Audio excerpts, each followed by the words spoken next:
Hello, good evening, and good day, everybody, wherever you are in the world, and welcome to the 329th episode of the Ask Abhijit show. I hope you're all doing fantastic. You're all doing great. And I'm going to take questions as many as possible, as will be possible today from the super chat. But before we do that, as always, let's see who all is there on the live chat. I can see Vihang Kurane, Pratar Dana, Advait Ashwini, Tanmay Deshpande, Rajesh Daswani, Real Vladimir Putin, General Subothai, Putin 444, Nutan Roshan, Geopolitical Dubai is here from Indore, Daksh 1894, Tanmay Deshpande, Abhinav Mishra, Priyanshi Sood, Om, Somi 0709, Sam the Gamer, good to see you, sir. Geopolitical Dubai once again, Dhruv Dhuria, Om Gupta, India, we live, yes, sir. Sam the Gamer, Khushbu Art, Namaskar, Itza 1995, Kedar Pratap, good evening, Navanita Das, Namaste, John M. Funk, hello, Soldier Boy, Shri Hari Arun, Rakhi, Gyanwani, Naganand Shinoy, Darshan Patil, Heisenberg O2J, Jai Hind, Madhav Gupta, Namaskar, Tanmay Deshpande once again, GK87, good morning. Amay Tulpule, bonsoir, from Allemagne, from Germany, Deutschland. Go to Ram Ram, Dhaval 2233, hello. Darshan Patil, wise idiot, that's quite a name, hello. Rohan Biri, good evening, Jai Hind, indeed. Ashish Chabra, namaste. Brown Leprechaun from Ireland, well, good to have you, Brown Leprechaun, good evening. Good afternoon, evening, I suppose. Just some nut, namaste. DKDJJ, Satabish, history and poetry, pranam. Somi is here from Jaipur. Who else? Sam the Gamer, Iragan 4107, namaskar. Nutan Roshan, Harsh Negi, pranam. Random Skull, Jai Shri Krishna sir, good to see you. Random Skull, Darshan Patil, Lucky Bharadwaj, go to AGF Shiva, Madhav Gupta, user 360 ISKCON, Sam the Gamer, Ayush Saraf, hello. Mac4J1U, namaskar. Crazy Brain, hello, good to see you. Shri Hari Arjun once again. Sumit Agarwal, bonjour. Manisha Cardoso, namaste ma'am. Sai Nirup from Hyderabad, namaskar. And everybody else, Abhinav Mishra, Darshan Patil, Vikash PJ, meow. Soldier Boy says meow. Okay, who else? Mohit Das, namaste from Odisha. Namaste, indeed. Sri Hari Arun is here from Mumbai. Sharon Gowda and everybody else. Madhav Gupta, Histrowant, Ram Ram, Omkar Kumbhar, Rakhi Gyanwani, Sujit Shanagoda, and everyone else. Iragan is here from Vashim, Maharashtra. Good to see you. And say hello to everybody in Vashim. Kahan is here from Delhi. And all right, Swastik Mahesh, hello. Priyanka Javalia, good evening, ma'am. Amisha Mishra, good evening, ma'am. Vijay Waghela, good morning, Ji. Good morning to you. And all right, okay. So what's the questions that we have? Rakhi Gyanmani says, how do you deal with haters and trollers on the internet? Why do we need to deal with them? Ignore them. Look, if you are on the internet, if you are a known face on the internet, you will have some people who don't like you. That's just natural. You can't expect everybody to like you, and that's fine. That's fine. So there's going to be people who are not big fans of me. Yeah, there are going to be some people who will want to abuse and troll and all that. Makes no difference to me. I have a very thick skin. It's okay. Those who don't like me or don't agree with me, please feel free to disagree. It's no issue. You don't have to agree. And those who abuse and troll, well, let me just tell them, it makes no difference to me whatsoever. It doesn't. Generally, the people who abuse and troll, it's okay to disagree, but when you abuse and troll, you're trying to bully someone and trying to make them feel bad, trying to demoralize them, trying to, lower their morale. Well, let me just inform them all. It makes no difference to me whatsoever. Nothing whatsoever. So, yeah. Okay, so let's get going with the super chats. Yeah, Hani Sharma says greetings. Well, greetings to you indeed, Hani Sharma ji. Bhaskar Bandit says Privyet. I hope aap achhe hai. Yes, hum achhe hai. Aap bhi, I hope achhe hai. You said that if US does regime change in Iran, we might see US boots on the ground in Pakistan occupied Jammu Kashmir, Gilgit. But since temporary nation is a vassal, What stops US boats in Kashmir right now? Well, right now, actually, nothing stops US boats on the ground in Kashmir.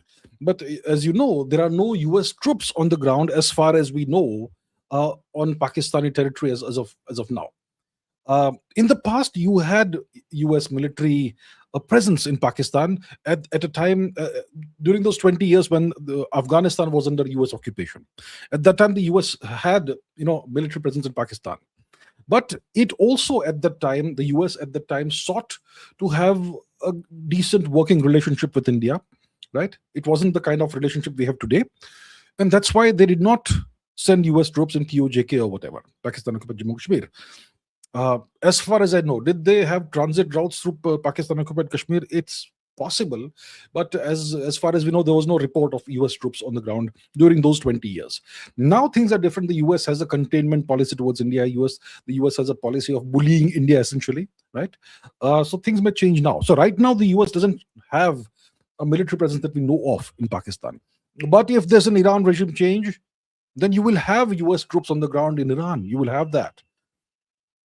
And because of that, you may also have spillover into Pakistan. So right now, the US doesn't have boats on the ground in Pakistan, but they are overflying Pakistan. The Balochistan region, just on the border of Iran, they're flying over the American military aircraft are flying over that region. So eventually, if Iran is regime changed or invaded, then you will have a US presence in Pakistan, because maybe one part of the invasion may come through Pakistan. So once you have US troops on the ground in Pakistani territory, it won't be long before they may perhaps come into Pakistan occupied Kashmir, because now the relationship with India is different. The US seeks to contain India. So that is the logic. There is no hard and fast, let's say, causal relationship between this or that. But yeah. Bhaskar Bandit says, December 2025, Lieutenant General Sarvanov was killed in a car explosion, operations head. And 3 days ago, Lieutenant General Alexeyev, deputy Russian military intelligence, was shot. He's now in the ICU. This happens when peace talks are going. That's one. What fault line? No. Okay, so this is the question. There's no continuation of the questions. Okay, so this happens when peace talks are going on. This will happen while peace talks are going on, because talks are happening, talks for peace, supposedly, but the war is also going on. The war is continuing. So while two nations are in a state of war, even if they are having peace talks, there's going to be hostilities, right? And the Ukrainians, who are obviously proxies of the West, will seek to, take every action possible on the military front that could give them some leverage in diplomatic talks, in negotiations. So if you weaken Russia in some way, it gives you leverage on the diplomatic front. So yeah, so Lieutenant General Alexeyev, there was an assassination attempt against him. He was shot twice, point blank in the back, and the assassin wasn't able to finish the job because the Lieutenant General fought back. He's a guy in his 50s, if I'm not mistaken. But he fought back, and despite being shot twice in the back, he still fought back. He was shot a third time, but he still kept fighting. And that's why he's alive. He is in the ICU, but he may, I suppose, survive. So, yeah, that's the situation. Bhaskar Bandit says, what fault lines in the US and their society exist that Bharat can allegedly make use of or exploit, just as they do or have done almost everywhere in the world? Look, what I would recommend is, let's not talk about exploiting fault lines in the US. India is no match for the US. India should not even think about this right now, or at any given point in time, anytime in the future, in the foreseeable future. India should play defense. Okay, you try to mess around with the US, they're gonna mess you up very badly. So what I would say, India should play defense.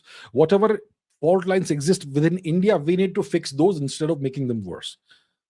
That's what I would suggest. Let's not try and take on the US. I do not recommend that at all. It's too powerful. They have their issues. We hope they solve their issues and resolve those issues. We don't want to go and tangle with them and try and interfere in their internal affairs. And we will recommend to the US, don't interfere in our internal affairs. That's the kind of relationship we want. So that's all I will say about this matter. Bhaskar Bandit says, we discussed that US is trying to change global world order entirely, a new one that will benefit the US just as it did post the Second World War. What changes can one expect to see that people are not expecting at all? So you're going to see a complete collapse of the WTO kind of the structure, the World Trade Organization, and everything that was built around that aspect of international law. That's gone. That's gone, and all the economic and other relationships that the US has with various nations will be on a one-to-one basis. With the EU, it may still be kind of what it is, but in a different way. The US will be way more forceful, way more assertive. But the question really you're asking is, what can one expect to see that people are not expecting? Well, if people are not expecting it, then we can't expect to. So what can we expect that most people don't expect? We can expect. See, let me explain the game plan of the US. The game plan is to isolate the game plan of the US right now is to capture all supply chains, all trade routes, and all sources of hydrocarbon energy, apart from Russia. Okay? So that's why they did what they did in Venezuela, and that's why they may even go ahead with whatever regime change plans they may have vis-a-vis Iran. That will place a lot of pressure on India and China. Now the US is insisting I'm sure there'll be questions about the trade deal, the interim trade thing, whatever. So the US insists that India should not buy Russian oil. And India seems to have kind of agreed to it, potentially. So the US wants to control all sources of energy, which will make other nations dependent on US demands or US requirements for what they do. And if the US takes Iran also, then that places China in a very difficult position where they have to depend almost entirely on Russia for energy. Okay. And then the US can take Russia to the negotiating table and give them a great deal on Ukraine, with the condition that you stop supplying China with energy. That can be a disaster for China if Russia is tempted to do that. So that's the kind of stuff that's happening. Apart from that, the US wants to control all critical minerals, all supply chains, all trade routes, AI, all the high technology, all of that the US wants to control. It wants to create a unipolar world, actually. That's what we are seeing. Bhaskar Bandit says, what's the geopolitical angle or my analysis of the situation in Nigeria? People getting massacred by radical groups for resisting conversions and so on. Okay. Nigeria is this nation that's kind of divided into two religious demographics. The northern part of Nigeria, you have people who are Islamic, people who are Muslim. The southern part of Nigeria, you have people who are Christians. So both are foreign religions to Africa, and people have been converted by either Arabic invaders or by European invaders. Right, so the nation is kind of split into two religious demographics. I think the number of Muslims may be slightly more than the number of Christians, maybe 60-40 or something. Let's find out religious demographics of Nigeria. I would expect very few people practice indigenous religion or culture in Nigeria. Nigeria religious demographics. Let's see. 43 to 48% Christian and 50 to 56% Muslim. Okay, and you have this terrible religious violence that's happening in Nigeria. You have this terrorist group called Boko Haram that kills Christians. I don't think the Christians are massacring Muslims, as far as I know, but the Boko Haram terrorist group is abducting Christian girls and massacring Christians and all that. Essentially, it's Nigerians killing Nigerians, driven by external religious forces. That's what's happening. Now, that's obviously a terrible humanitarian situation. And you have all this happening all the time, right? Every few days, some new horror story comes out of Nigeria of Boko Haram killing various civilians, essentially. The question Bhaskar Bandit is asking, what's the geopolitical angle in this? Okay, so geopolitically, if you want to look at it, what is Nigeria known for? Okay, Nigeria, natural resources. Let's see. What natural resources does Nigeria have? Exceptionally rich in natural resources. Petroleum and natural gas as the cornerstone of the economy. Nigeria is a top producer of crude oil and natural gas in Africa. of over 40 different types of minerals: limestone, barite, kaolin, gypsum, marble, tin, columbite, iron ore, lead, zinc, gold, copper, coal, bitumen, uranium. As you can see, agricultural resources are significant: cocoa, rubber, palm oil, various food crops, fertile land. Um, Nigeria, oil reserves. Let's see, oil reserves. It's about 10th or 11th globally in terms of oil reserves. It produces high quality, light, sweet crude, the best kind of crude you want. Light, sweet crude is the ideal crude oil, right? So that's what it produces. So now you have this nation that is rich in resources, exceptionally rich in resources. One of the top 10 suppliers, nation, one of the top 10 nations, essentially 10th or 11th in terms of oil reserves. If you are an external geopolitical actor and you want to control the world's oil reserves, you want to control Nigeria. Okay, this is all hypothetically. I'm not naming any specific nation. So let's say if you are a global superpower, hypothetical global superpower, and you want to control Nigeria, how do you control that? How do you control the government? You do that by destabilizing the country. What's a great way of destabilizing a country? Religious strife, constant, never-ending religious strife. That could be a viable geopolitical angle, completely hypothetical, of course. Okay. Bhaskar Bandit says, if Dharma compelled the majority population of Bharat to not get brainwashed or coerced to change their religion in 1,000 years of invasions, etc., how were we so easily divided by this fiction of caste system by the British? That's a great question. So the British introduced this caste system. They made it mandatory in all forms and all government documents and all. I think about, when was it? 1891, 1900, around that time. Let's say 120 years ago. At that time, people did not really understand this thing. Okay, people knew there are 4 Varnas hypothetically, but what really mattered to people was their jati. Right? What jati? Jati is all about economic occupation. That was what really mattered to people. Our jati. Aap kaun jat hai? Right? That's the kind of question people ask. They don't say aap kaun varna hai. Right? So jati was what mattered. But the British superimposed these 4 castes and made it like cast in stone.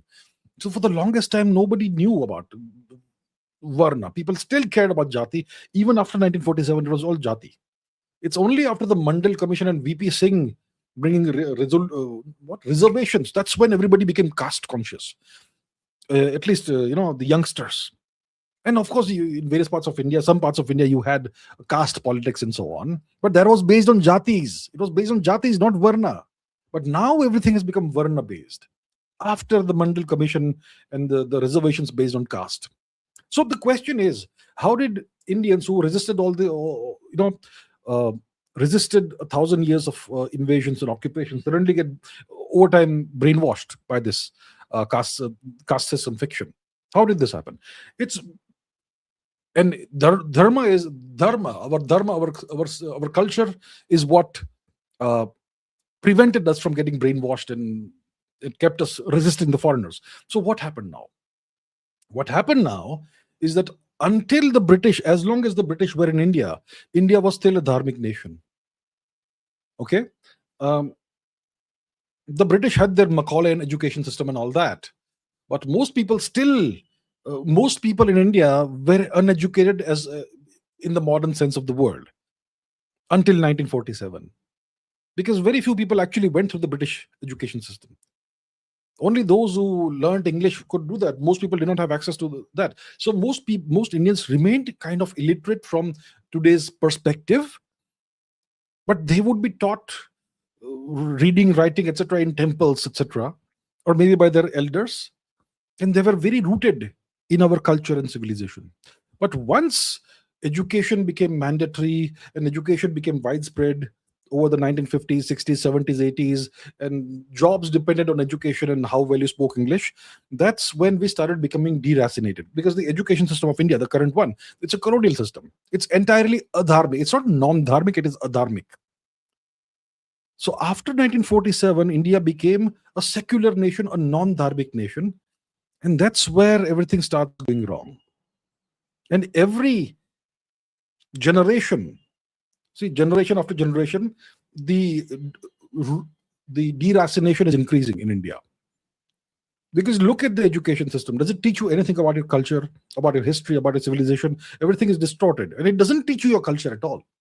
Because teaching culture would be not secular. Because our culture is what? It's Dharma, right? You can't teach that in a secular nation.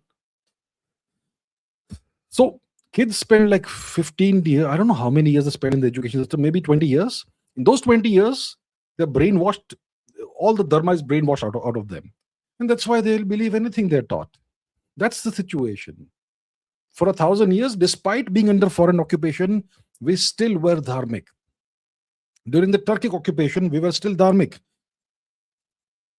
After the British came and imposed the Macaulayan system, that's when the dharmicness was slowly eroded away. That even until the 1940s, we were still very dharmic. It's only after we got our supposed independence that generation after generation, you had progressive more and more deracination. And today's generations are super deracinated. They think of Hinduism as something exotic. Something exotic, yeah? They see our culture from the perspective of foreigners. That's what's happened, and that's why everything has gone wrong.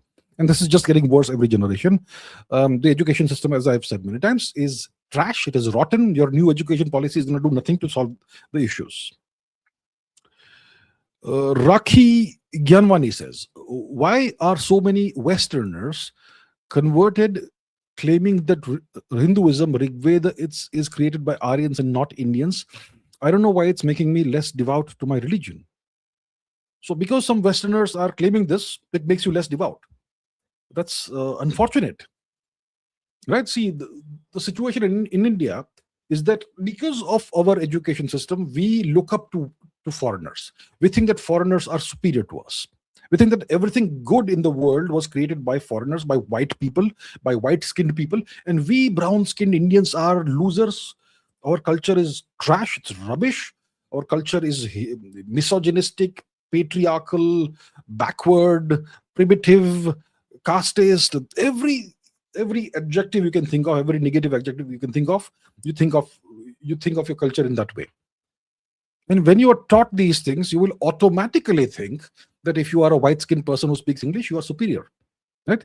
And one of the biggest issues is the English language, because we Indians speak English with an Indian accent, right? But when you have a white person who speaks English with a foreign accent, that automatically sounds superior to Indians, because Indians can't pronounce certain English words the way the British or the Americans do, right? So we think that makes them automatically superior to us. And then when they make these ridiculous claims that Hinduism and the Rigveda and everything came through white-skinned invaders, the Aryan invaders, and that these Aryan invaders came from Europe or somewhere, or Central Asia, white-skinned people, they subjugated the native Dravidians, as per this claim, and imposed this evil Hinduism, evil caste system, evil in Sanskrit language. So that makes it sound like Hinduism, Sanskrit, everything is evil. And when white people make the claim, Indians automatically believe that's true. And then they feel that our religion is bad. No, chordo, let's convert to their religion. So that's the objective. This Aryan invasion theory, which then was modified into an Aryan migration theory. Yeah. What's the objective of the Aryan invasion and migration theory? Let me tell you. Okay, first of all, I will recommend okay, Aryan invasion myth Chavda, India facts. Let's go to India facts. Okay, this is an article I wrote. One second. Let me see the AI thing. What does the AI summary say?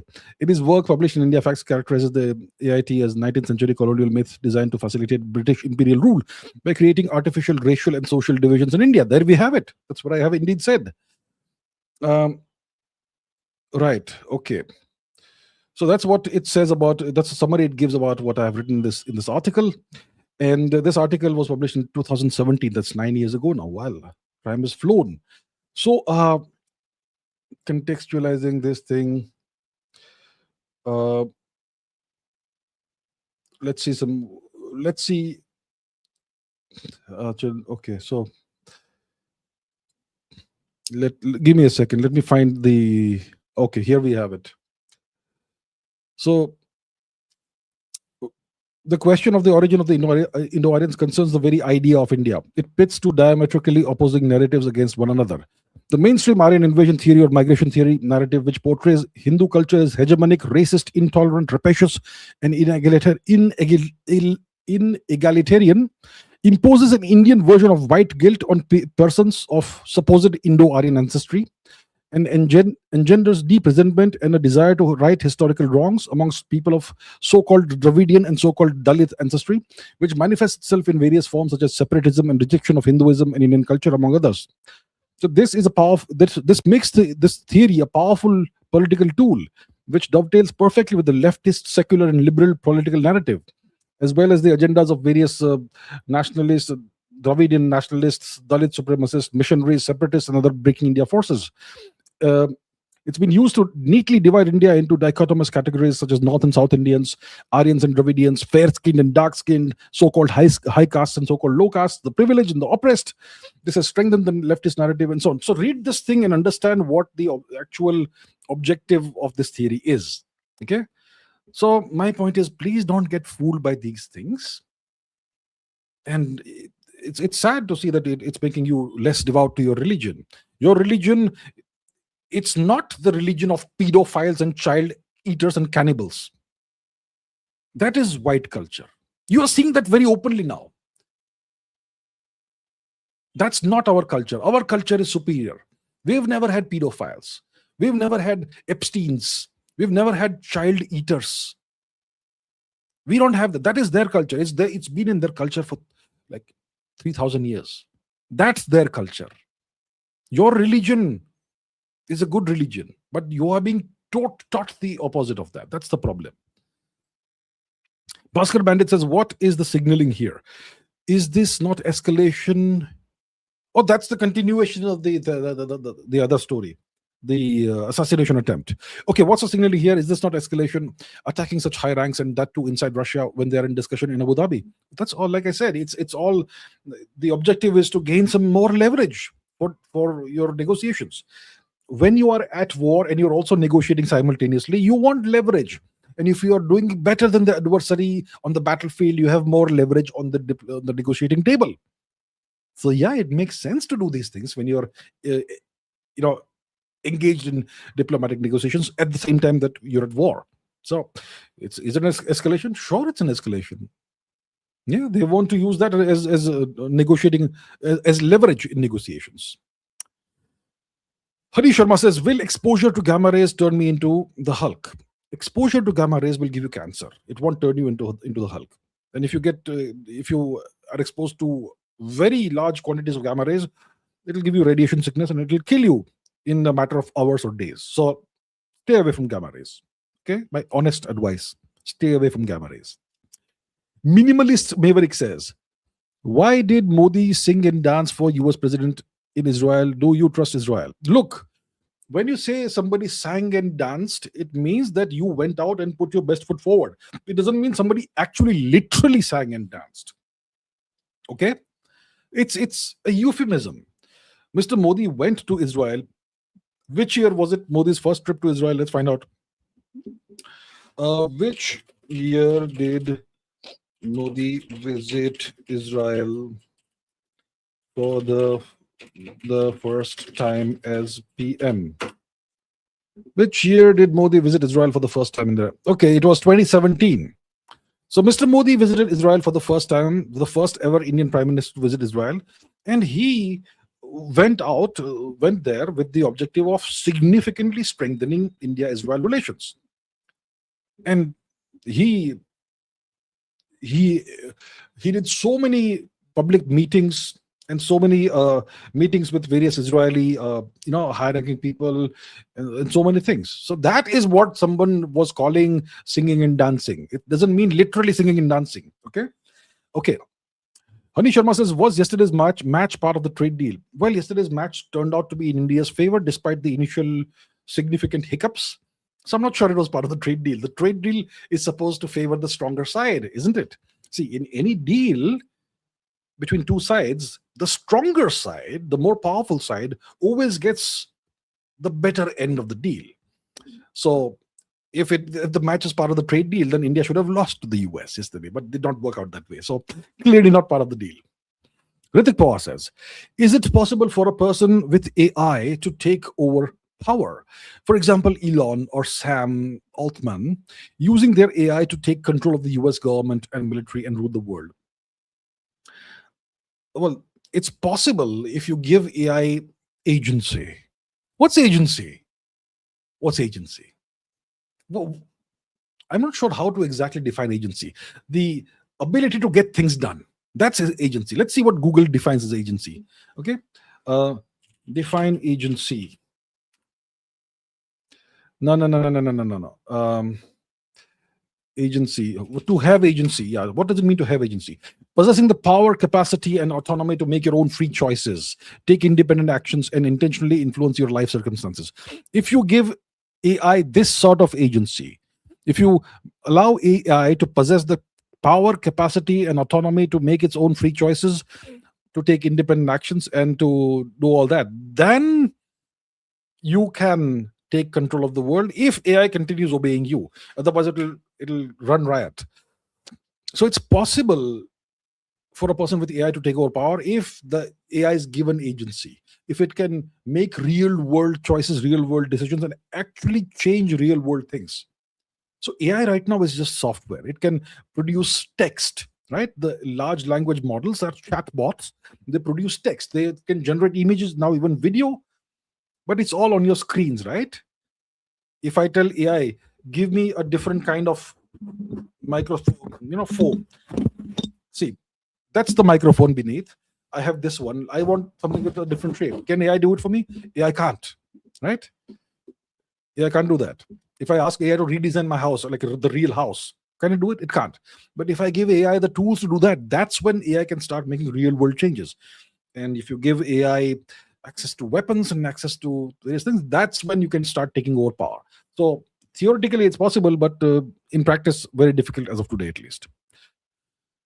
Sagnik Acharya says, please explain how was the US able to subjugate Nazi Germany ideology once and for all post Second World War after defeating the Nazi Germany? How did that ideology never rose ever again, and how come Germans were okay with white-collar US slavery? Okay. How come Germany was okay? How come German people were okay with US occupation? First of all, they had no choice. Germany was flattened essentially by the time the Second World War ended. Germany was brutalized. Germany was a nation filled with rubble. Okay, the Germans that were alive, they were just thankful to God that they were still alive, and many of them who had survived, they went through, well, what can I say? Yeah. So the point is, the Germans were in no position to not be okay. They were in no position to say we are not okay with this. That's what happens when you are defeated. You have to accept whatever deal is given to you. Okay. And the Americans, after the dust cleared and everything, after Germany was fully under the US control, they gave the people of Germany a nice deal. Germany as a nation was enslaved. It still is. It's under permanent US military occupation. In case you're not aware, even today it's under US military occupation. But Germany was given a decent deal, at least the people of Germany, that we will rebuild your nation. We will give you a constitution that will apparently be written by your people. And you'll be allowed to have, a functioning government and all that. And West Germany will be under US and Western occupation. East Germany will be under Soviet occupation or allied with USSR and so on. So because of military might, the Americans were able to do whatever they want in West Germany, not East Germany.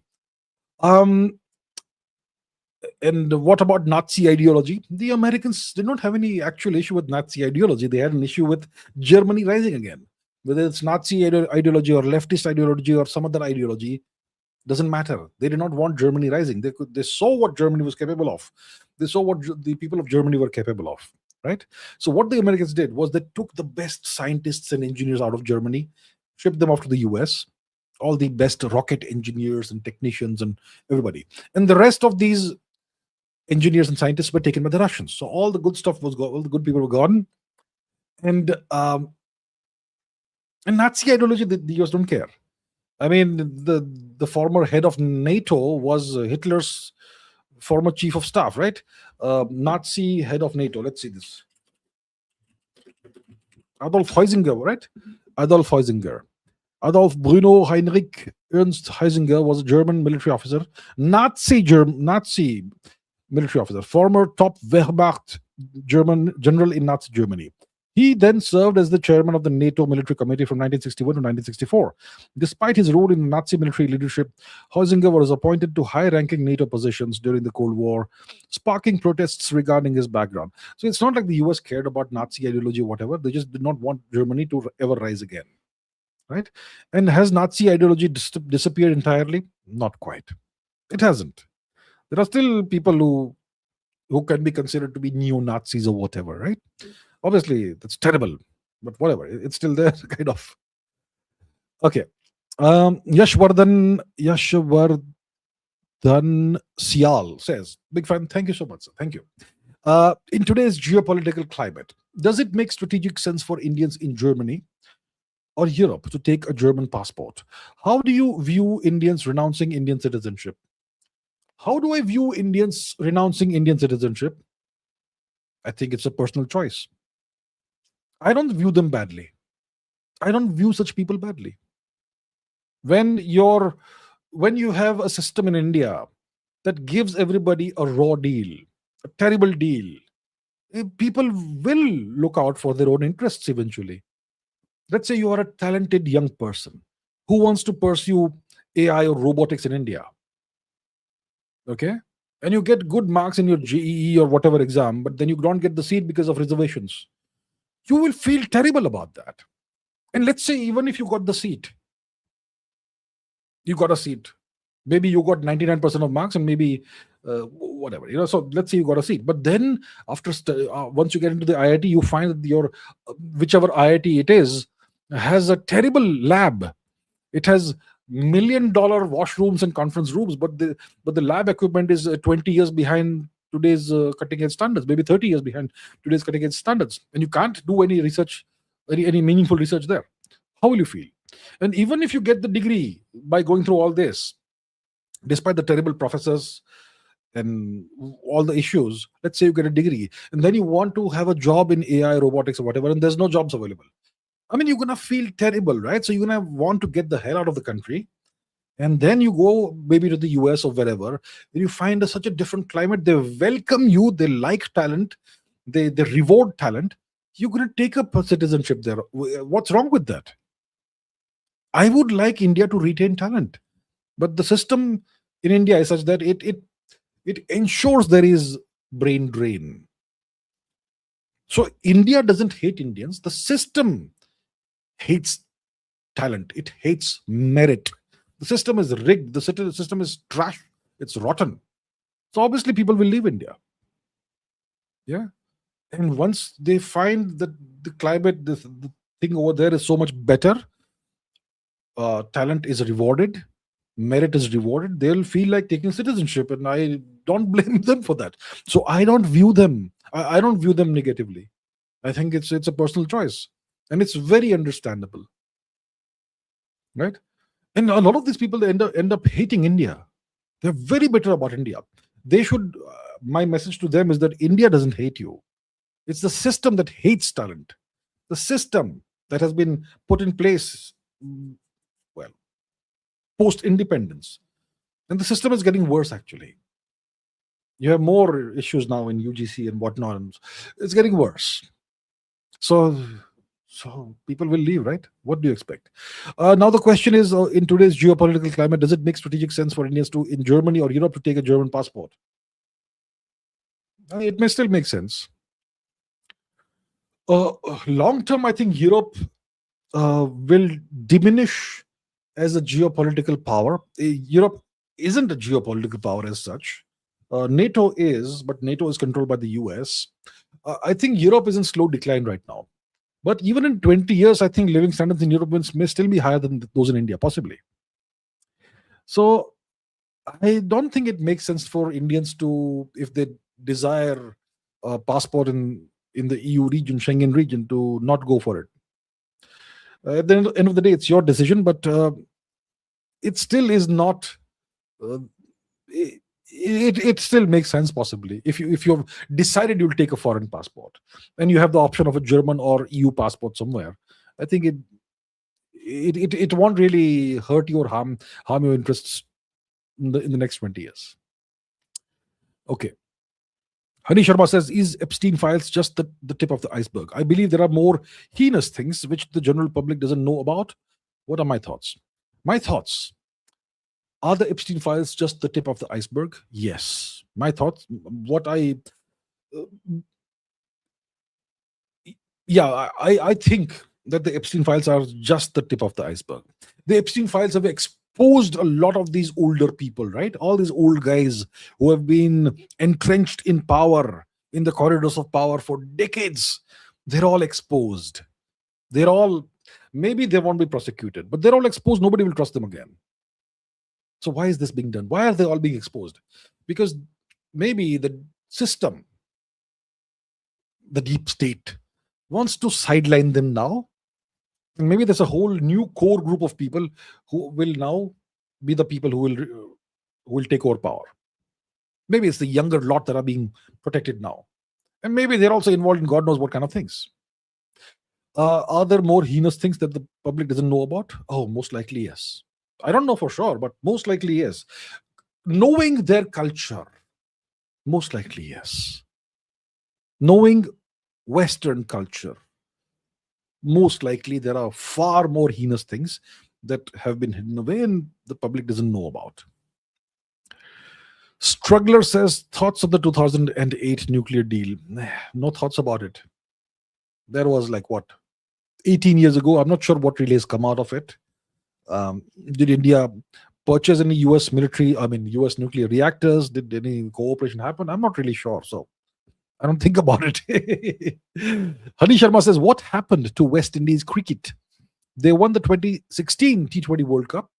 What was his name? Marlon Samuels got against Sri Lanka, I think. So they won the 2016 T20 World Cup and now they struggle to be in the top 10. What caused this downfall? Was it their cricket board? The West Indies cricket team was the greatest team in the world from the mid 1970s, maybe late 1970s, all the way to maybe the early 90s.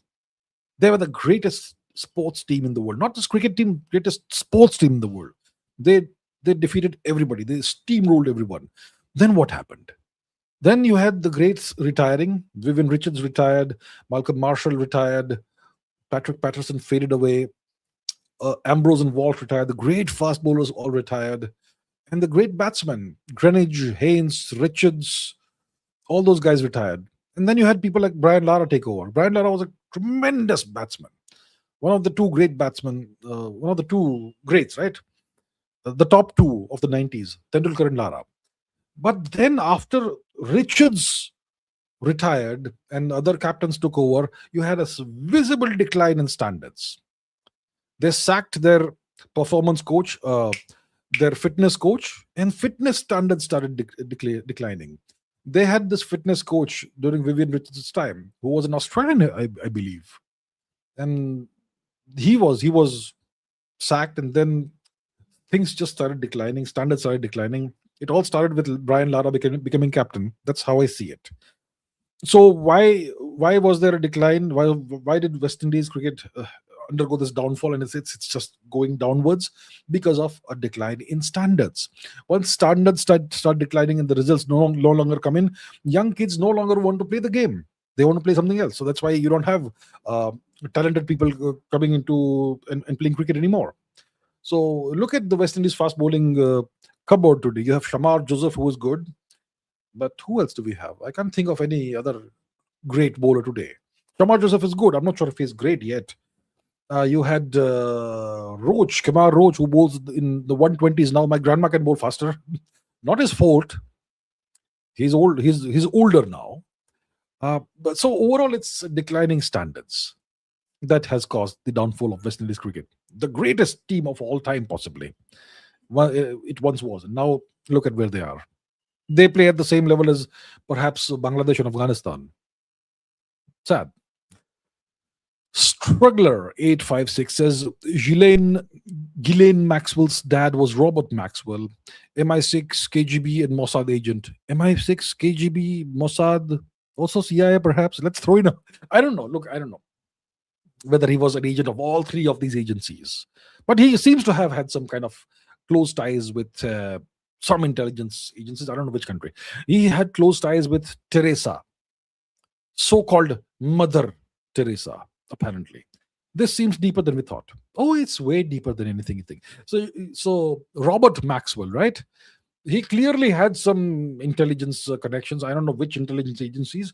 Can't be KGB, MI6, and Mossad at the same time. That would be like he would be the greatest of all spies in human history. Then, if that's the case, a triple agent, maybe quadruple. I don't know what. No, so probably not the KGB. Mossad, MI6, I'm not sure. Could be. CIA also could be. Who knows? We don't know. But he seems to have had intelligence connections. He also controlled the Pergamon Press, which I am aware of because it published a lot of physics books, hardcore physics books, graduate and postgraduate level physics books. When I say graduate, I'm talking about the master's degree level, okay? Not the Indian graduate thing. In India, postgraduate is master's degree. Outside of India, graduate level means master's degree level and higher. So Pergamon Press published a lot of physics textbooks and I'm sure other scientific textbooks. And Robert Maxwell also, he had all of this. So you could say Robert Maxwell kind of ruined physics publishing possibly. And eventually, he apparently died, I don't know, at sea in some way. You can look up. So he also had ties with this Teresa character. Yeah. So deeper than you thought. Oh, things go very deep, and we don't know even 1% of what's going on. So what we see is just the tip of the iceberg that we are allowed to see. What happens deep down, we have no idea. Pratardana, good to see you, sir. Rising poverty and declining living standards. US have put all the money in AI and going all out on automation. This looks like a disaster in the making. It may be possibly eventually a disaster for the common people. But for the people who matter in the US, the people with the money and the power, well, it's not a disaster. It's going to be fantastic for them. They're going to control even more power. They're going to have even more money, right? If things go the way we assume they will. So, see, history teaches us that the most powerful empires are the ones with the best technology. So the US obviously understands this, and they want to ensure that they are at the forefront of every technological race in the world. Right now, the major technological race is semiconductors, which is chips. It is AI, obviously, because that's connected with semiconductors, and also robotics, which is connected to AI, because AI and robotics will change the world. And AI ensures that your decisions are better, they are faster than those of your adversary. Your strategies are better and faster than those of your adversary. So if you go to war with someone, the nation with the better AI wins. Okay, strategic choices are better. And of course, if you have AI and robotics enabled together. So the point is, it's all about power. Yeah, you have declining living standards. Who cares? That's the common people. Common people don't matter. If you see the Epstein files, they are trying to figure out ways of eliminating poor people because they're a burden on the planet, apparently. I mean, that sort of discussions have come out in the Epstein files. So poor people don't matter, right? Rising poverty, declining living standards, that doesn't matter to the elite. So it will be a disaster for the poor people, the common people, the non-billionaire class. But for the billionaire class and the trillionaire class, doesn't matter. They'll enjoy. Prasadana says, Tajikistan, Afghanistan should be called South Asia. I would call them part of the subcontinent. I'm not a big fan of the term South Asia. So let's quickly take a look at the map and understand what we're talking about. So we have the Indian subcontinent, which includes, I mean, if you look at it as a geopolitical term, it includes India, Sri Lanka, the Maldives, including the Chagos Archipelago, the Lakshadweep Islands, and the Andaman Nicobar Islands, and Bangladesh, Bhutan, Nepal, Pakistan, and Afghanistan. That's the typical definition of the Indian subcontinent. If you look at it as a cultural zone, you could also include Iran, Persia in it, because historically Persia was very similar to India culturally. And then you also have to include Tajikistan.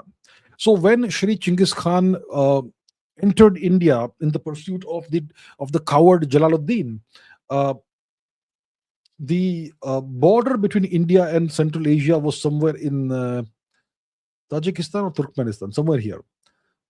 Yeah, the Iron Gates of Sogdiana. So let's look that up. The Iron Gates of Sogdiana.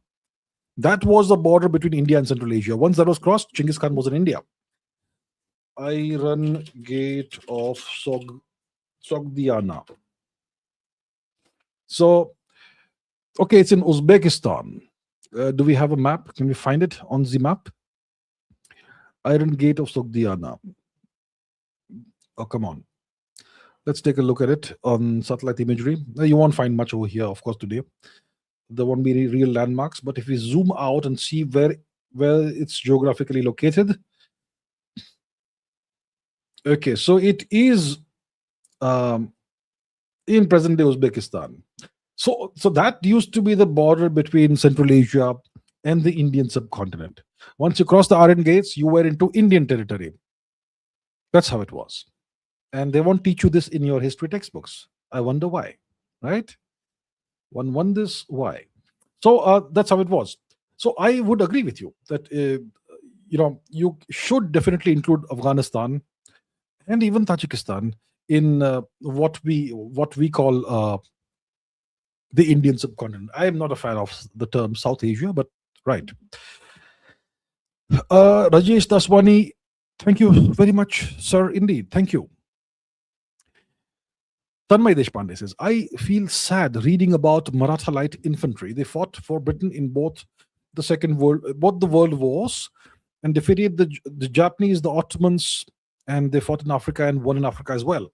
Such a strong martial history, and yet Marathas lost our nation to them, to the British. Yeah, well, India's history the past 1,000 years is tragic. It's tragic. That's why a lot of Indians have this defeatist mentality, this inferiority complex, because the past 1,000 years of our history has been a millennium of humiliation, a millennium of occupation and genocide. Right? The Maratha Empire had turned the tide, but in the 1810s and 1820s, by 1820, the British were able to defeat the Marathas, and that was tragic, sad. The Marathas had liberated India, the subcontinent, from the Turks. They had re-established what Hindavi Swaraj, but because of infighting and internal issues, the British were able to overcome the Marathas, and that's tragic, absolutely tragic. Anuj Art says, if World War III happens, will it be due to religion or resources? It will be because of great power competition over resources and over supremacy over the world. If it happens, it will probably be because of some stupid accident somewhere.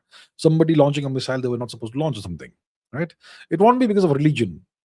No, it won't be because of religion. Wars are not for, yeah, you had wars fought over religion, but in today's context, it won't be religion. It will be over the competition for resources or competition for supremacy, global supremacy. Brown Leprechaun says, why is it so difficult for the common American people to surrender their guns? Because they should not surrender their guns. Why should they? If you have weapons for self-defense, it gives you liberty.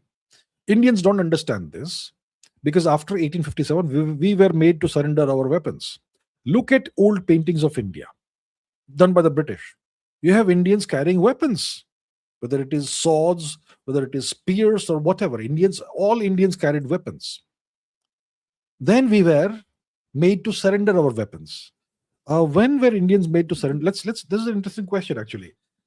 When were Indians made to surrender their weapons by the British? Let's see. There was some law, something passed. Indian Arms Act of 1878. Okay. Indians were formally made to surrender their weapons and required to obtain licenses for arms under the Indian Arms Act of 1878. This was passed during the viceroyalty of Lord Lytton to restrict Indian access to firearms and prevent future armed uprisings, especially following the revolt of 1857, the War of Independence, 1857. So this act made it a criminal offense for Indians to carry or possess arms of any description without a license. It was highly discriminatory as it did not apply to British citizens, Europeans, or Eurasians who were allowed to carry arms freely. Severely restricted Indians from owning weapons, which Gandhi later described as the blackest of all the abuses of the British administration. Very funny. I mean, that's that is indeed ironic. So the British made Indians surrender their weapons, and after 1947, we have still been made to, we are not allowed to have weapons. Indians freely had weapons before this hideous Arms Act came into force. And today Indians are not born. What is born now? What sort of grammar is it? Indians are born today. Today Indians are born surrendered, helpless. Right? And that's why Indians think, what is so bad about not having weapons? It was our birthright to own and carry weapons in public for thousands of years. What we are living through is unnatural. Okay? And after 47, the government of Free India has kept Indians unarmed. Is it a good thing? Is it a bad thing? Well, today you will see it as a good thing, because this is the world you're born into. This is the India you're born into.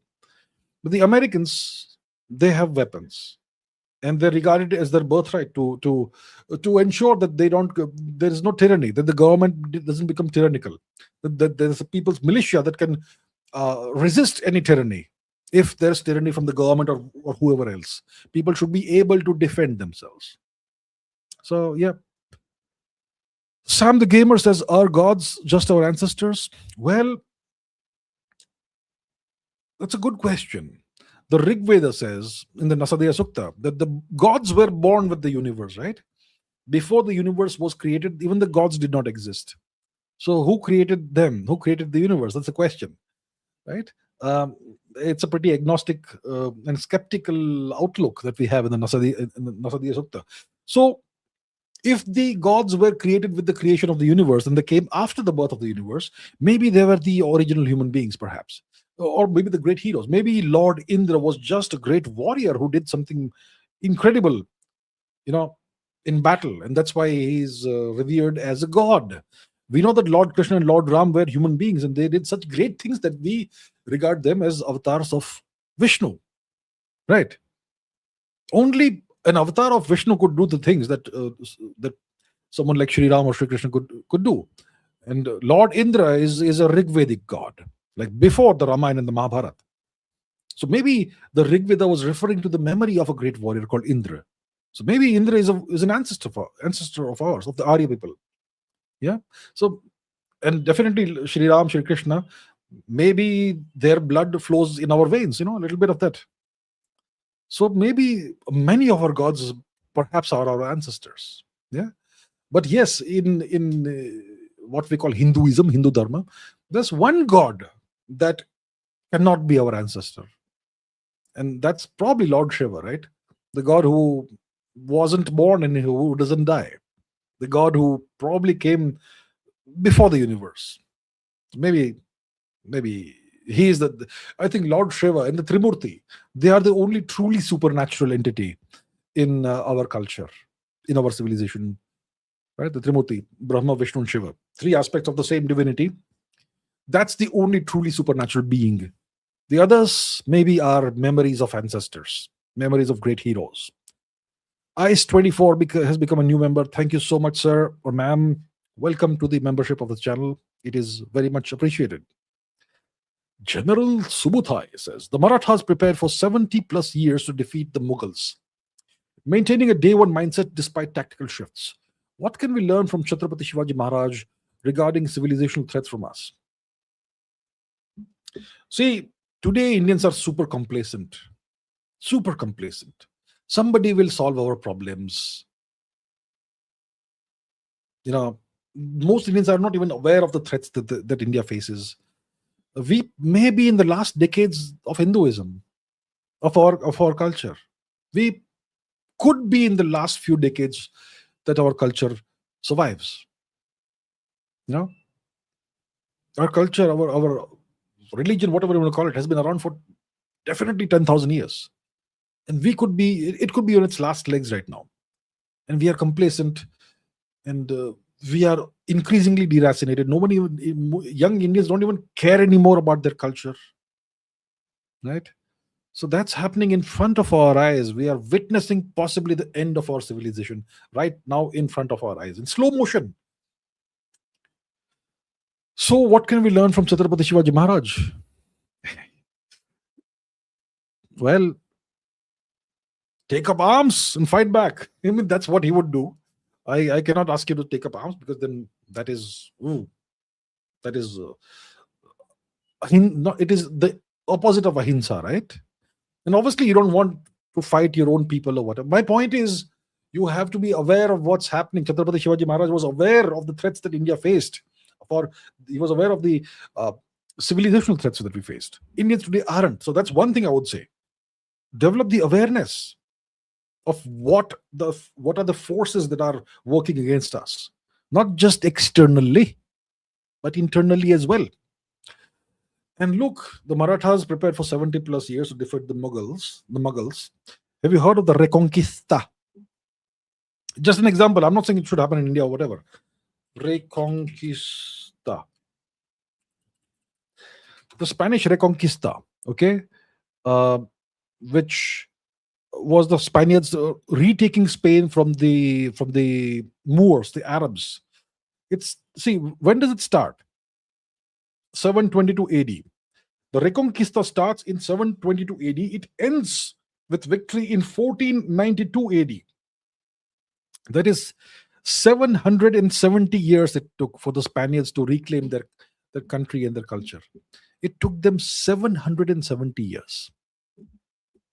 Sometimes you got to fight for centuries to reclaim what is yours. Yeah. Okay. Shatabish says, Marco Rubio, in Age of Disclosure, acknowledged ET presence. Ignoring it's always US joke, isn't it a big deal coming from a sitting SOS, Secretary of State of a superpower? Maybe he's lying. I don't know. I mean, he has said something verbally. Has he produced any evidence? Maybe he's lying. His boss, Trump, lies all the time. His boss, Trump, Marco Rubio's boss, Trump, is a well-known gaslighter. Gaslighting involves a lot of lying. So if your boss does that, maybe the boss instructed you to make these claims. So-called disclosure. Yeah, so until and unless I see actual hard evidence, I will not believe any of this. That is the way I see things. Just because somebody admitted or claimed something doesn't make it true. Maybe he's lying. Sid Dave says, why did Buddhism, Zoroastrianism decline in Iran, Afghanistan, India? Is it because they were dependent on state support, were institutional? Hinduism was too decentralized, caste system prevented Islamization. See, let's not call it the caste system. It was the Varna Jati system. The Varna Jati system, not the caste system. The caste system was introduced in India by the British in the late 19th and early 20th century. The caste system. We had the Varna Jati system, which is very different from the caste system that has been imposed on you today. So, coming back to the question of Buddhism, Zoroastrianism, etc., decline. See, Zoroastrianism, the religion that Zarathustra brought in, it was probably a religion that was superimposed on the people of Iran top down, possibly. Because in just a few decades, see, as far as we know, Kurush was not Zoroastrian. Okay, look, Cyrus the Great, religion. What was the religion? Okay, he was a follower of early Zoroastrianism. Religious tolerance. That's okay. Marduk, Farduk, we don't care. Who came before Cyrus? Let's just see who was before Cyrus. Who was his predecessor? Cambodia. Cambyses. Okay. Cambyses one religion. What is his religion? What is his religion? Early form of Zoroaster. Everything is early form of. Okay. Which was the religion of Persia before Zoroaster? Now look at the answer that this gives you. Okay. Before Zoroastrianism, ancient Persians practiced an Indo-Iranian religion, a polytheistic faith. What was it called? They won't answer that. Sharing roots with Vedic traditions. It was Hinduism. So Hinduism is a super decentralized religion, let's say, if you want to call it religion. Super decentralized. It has absorbed so many practices and brought them together. Animist practices, nature worshipping practices, worshipping of forests and nature spirits, ancestor worship, all kinds of local deities and divinities. They've all been subsumed into one single civilizational structure. It's incredibly decentralized. And in Hinduism, doesn't have a top-down pyramidal structure, a pope and then cardinals and bishops and whatnot. Nothing like that. I'm not sure how it was with Zoroastrianism. They have the dasturs, right? They have the priests who do the fire worship and all. So it looks like Zoroastrianism was not decentralized. Maybe the power structure was centralized, and when the top people were killed off by the Arabs, it just disintegrated just like that. And that's why Persians converted so fast in a matter of like 2-3 decades, almost entirely to Islam. And those Persians who did not want to convert, they were horribly persecuted, and a lot of them escaped and came to India. Where else will they go? Right. Buddhism. Buddhism, once again, was. Why did Buddhism become so big in India so quickly? Because of imperial patronage from Ashok. It became this artificial phenomenon in India. Buddhism. It was one of the small fringe dharmic paths.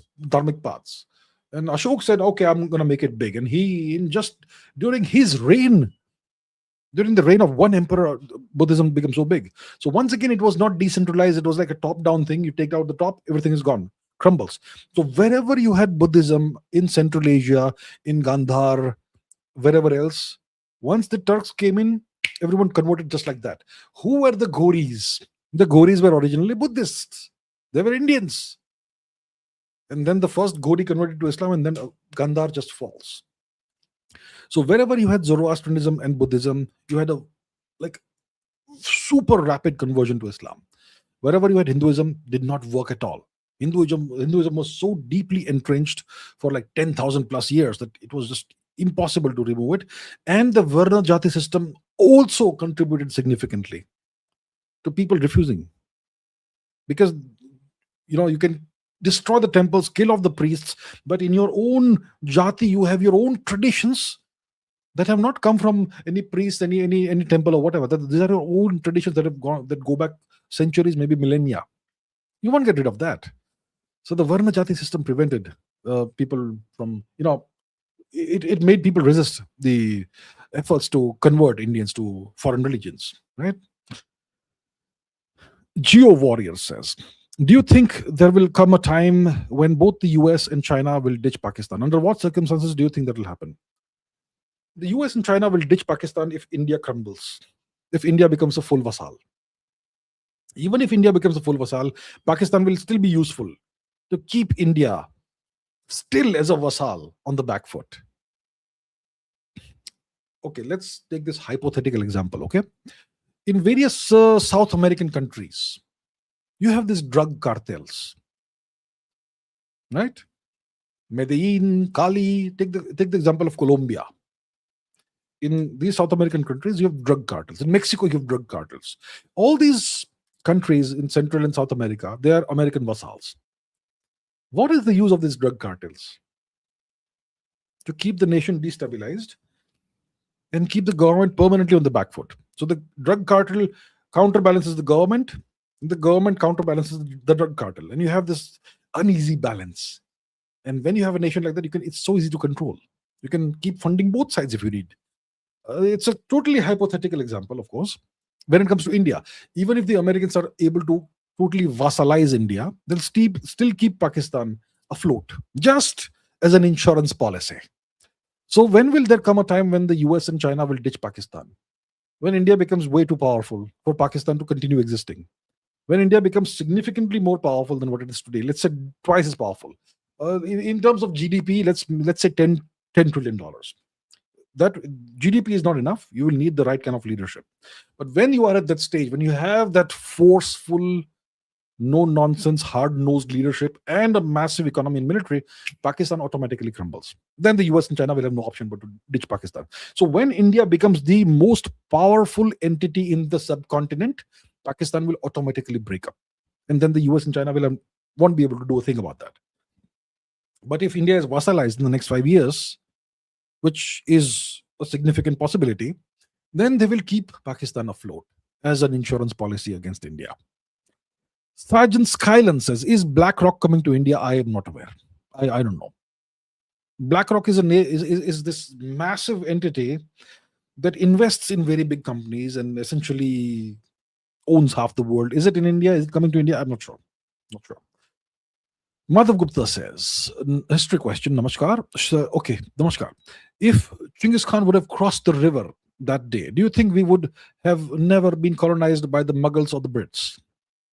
That's an interesting question. So, at that time, it was the year 1221. Battle of Indus 1221, right? Let me just quickly check the date. Battle of Indus 1221, right? It was 1221, yeah. So this happened in 1221, and it was a decisive Mongol victory by Genghis Khan over Jalaluddin Mangburni.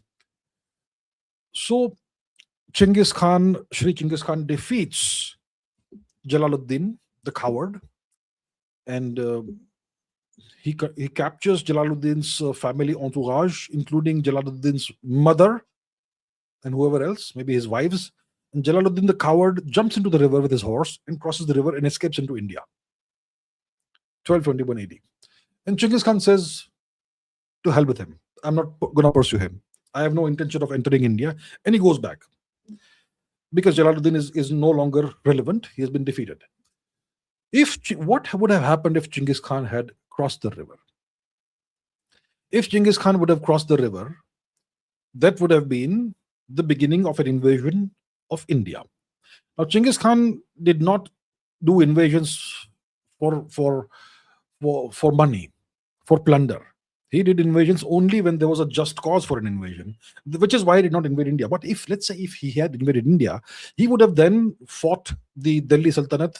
It was ruled by Iltutmish at the time. He would have defeated Iltutmish and the Delhi Sultanate, and then he would have taken control of various parts of India, northern India, I would suppose. If that had happened, would we have never been colonized by the Mughals or the Brits?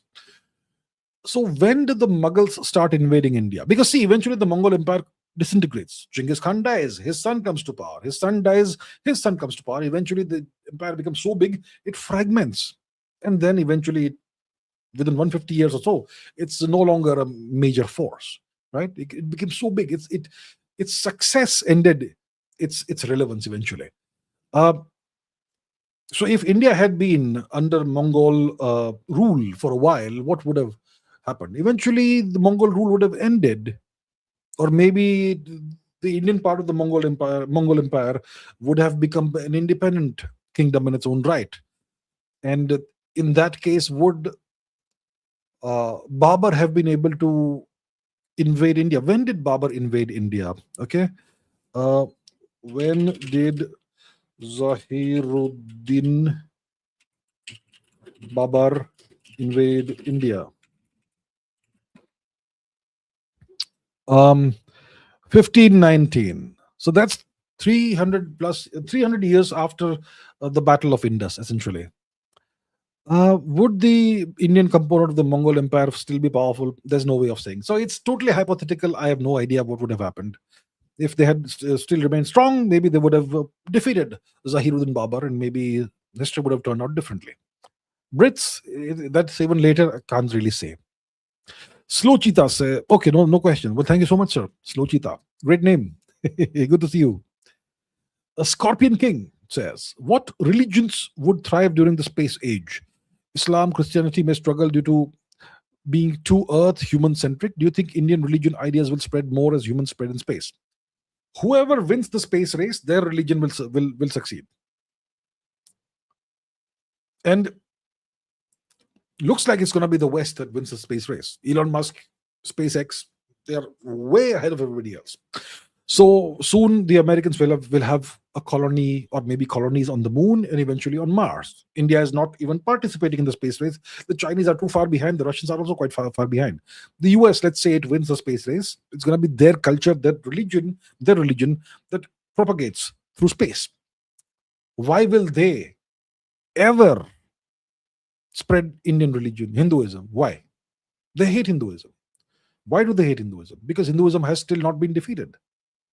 They'll be more favorably inclined towards religions that they have destroyed and defeated in the past. That's why they talk nice things about Zoroastrianism. Not really. Or the Japanese religion Shinto, or Buddhism. They say nice things about religions and cultures they have destroyed. India still exists, Hinduism still exists, that's why they hate it. They will not spread Indian religious ideas across space unless India is defeated and vassalized and broken up. In that case, if Hinduism is essentially made extinct by them, then they will then digest ideas from Hinduism and maybe spread that in the future, only if Hinduism is destroyed. Otherwise, they won't ever do that. So, what religions would thrive during the space age? Only Abrahamic religions, if the West wins. In the extremely unlikely chance that India wins, that will happen if India is a different entity than what it is right now. If today's India wins, then India will spread secularism in space. Yeah.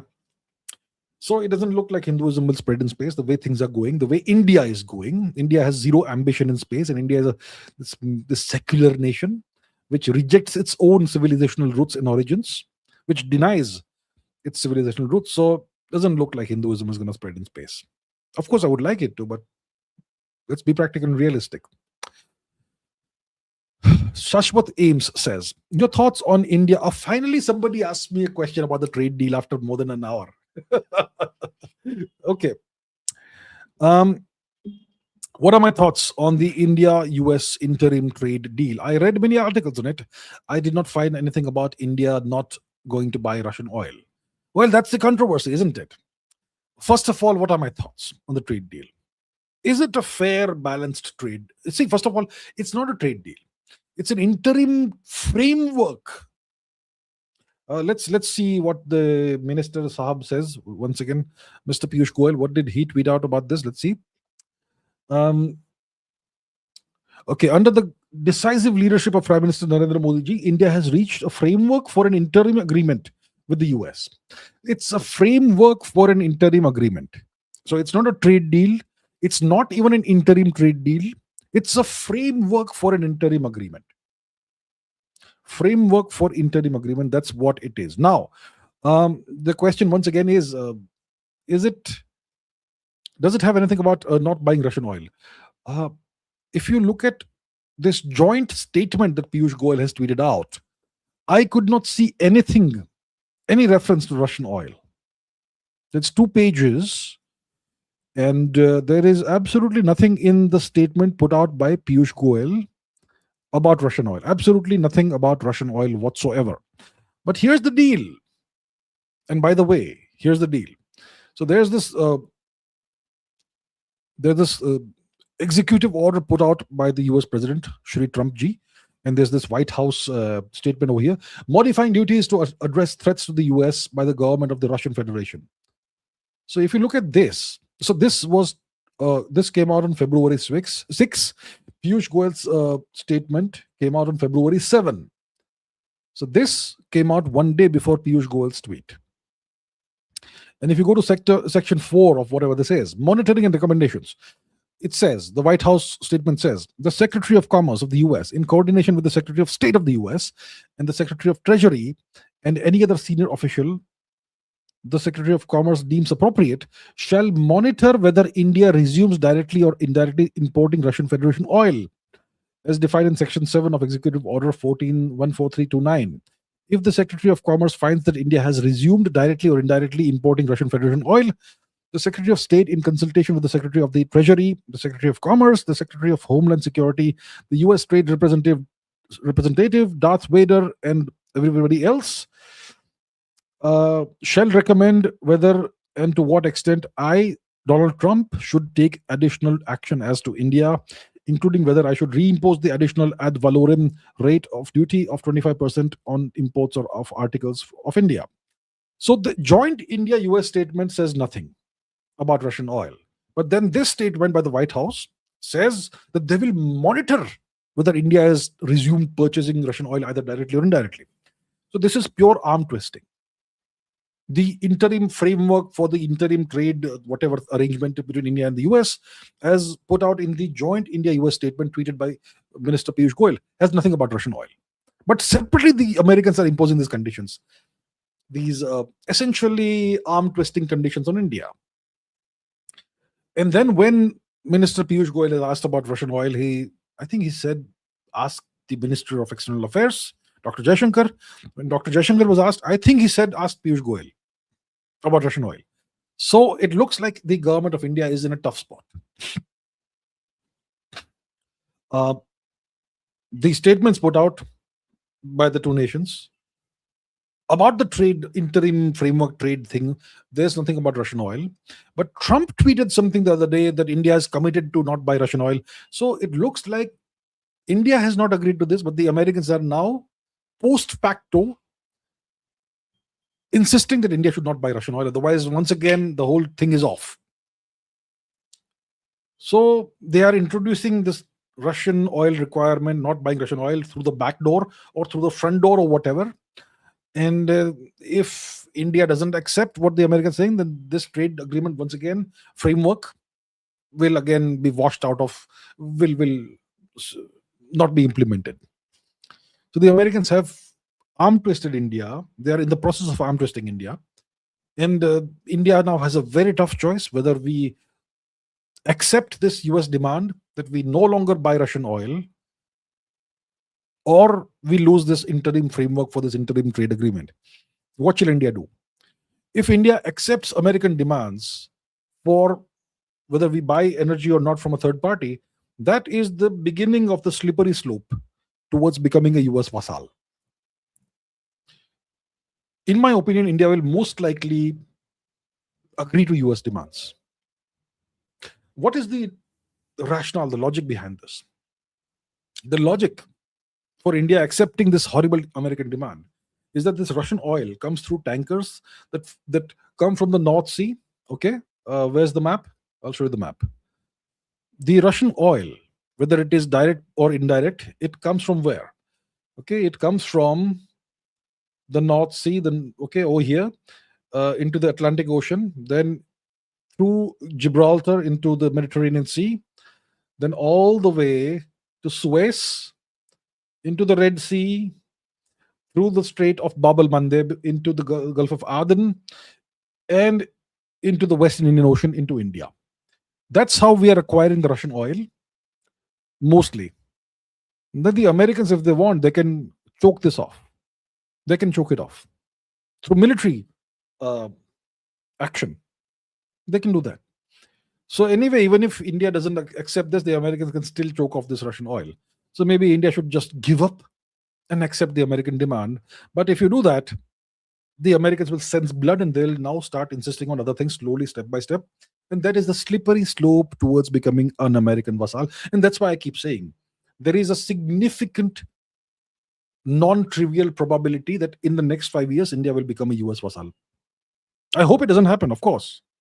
but the probability of becoming vassal is higher than not becoming vassal in the next 5 years. The next 5 years are make or break for India. And you can see that right now in action.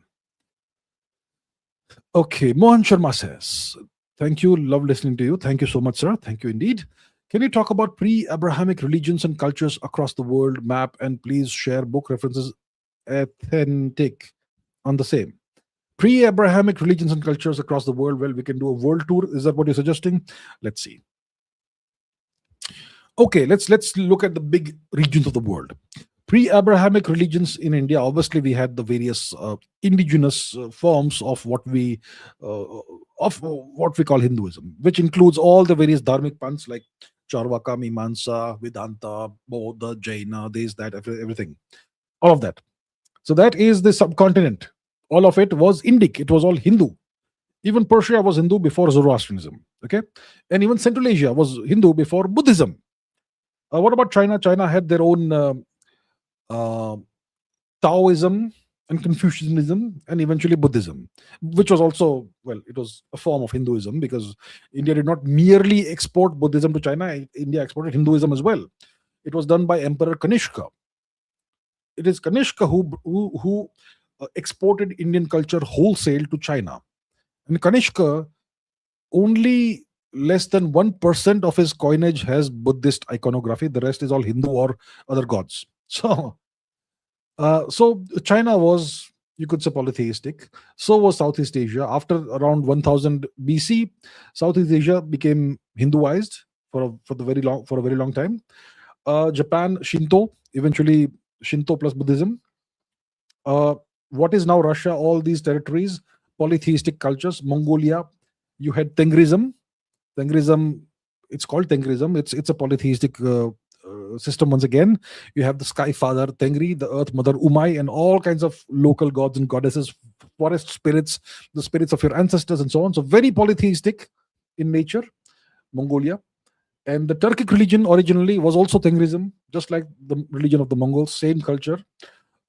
In Siberia, you had various polytheistic faiths. Okay. In Central Asia, you had Hinduism, then Buddhism, and then eventually it became Abrahamized. You have Islam now. In Europe, you had various local manifestations of the old Indo-European religion, okay, which is, well, originally Hinduism. In Greece, you had Greek polytheism, which again is very similar to Hinduism. In Italy, you had Roman polytheism, which absorbed a lot of Greek elements. In Saudi Arabia, you had their own version of polytheism. Okay.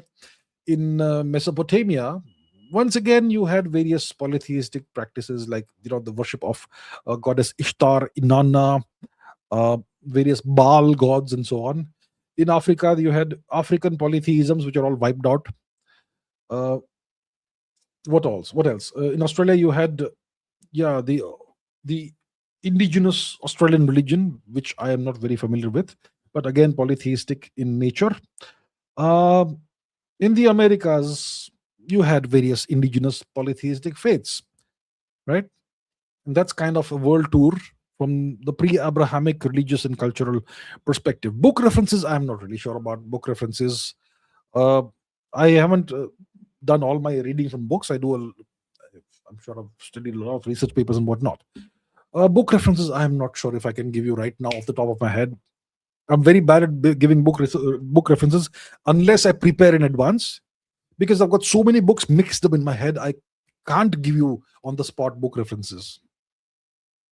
Sorry for that. Okay. Saurav says, why does the universe allow consciousness? How does dead matter wake up? Well, see, there are two big mysteries that you are synthesizing over here. The first mystery is the mystery of life. The second mystery is the mystery of consciousness. How do you define life? Living versus non-living. What's the boundary? What's the definition? I mean, take viruses, for example. Viruses have characteristics of non-living things, but they also have characteristics of living things. Viruses are like crystals. They don't achieve homeostasis with their environment. They don't achieve equilibrium with their environment. Or do they? They probably do, actually. So they have elements, they have characteristics of non-living things, but they also have DNA or RNA, which is very much a characteristic of living things. So we don't quite sure exactly where the dividing line between life and non-life exist, right? What is the dividing line? That's also kind of uh, gray area. Now, consciousness. You're asking a great question. Why does the universe allow consciousness?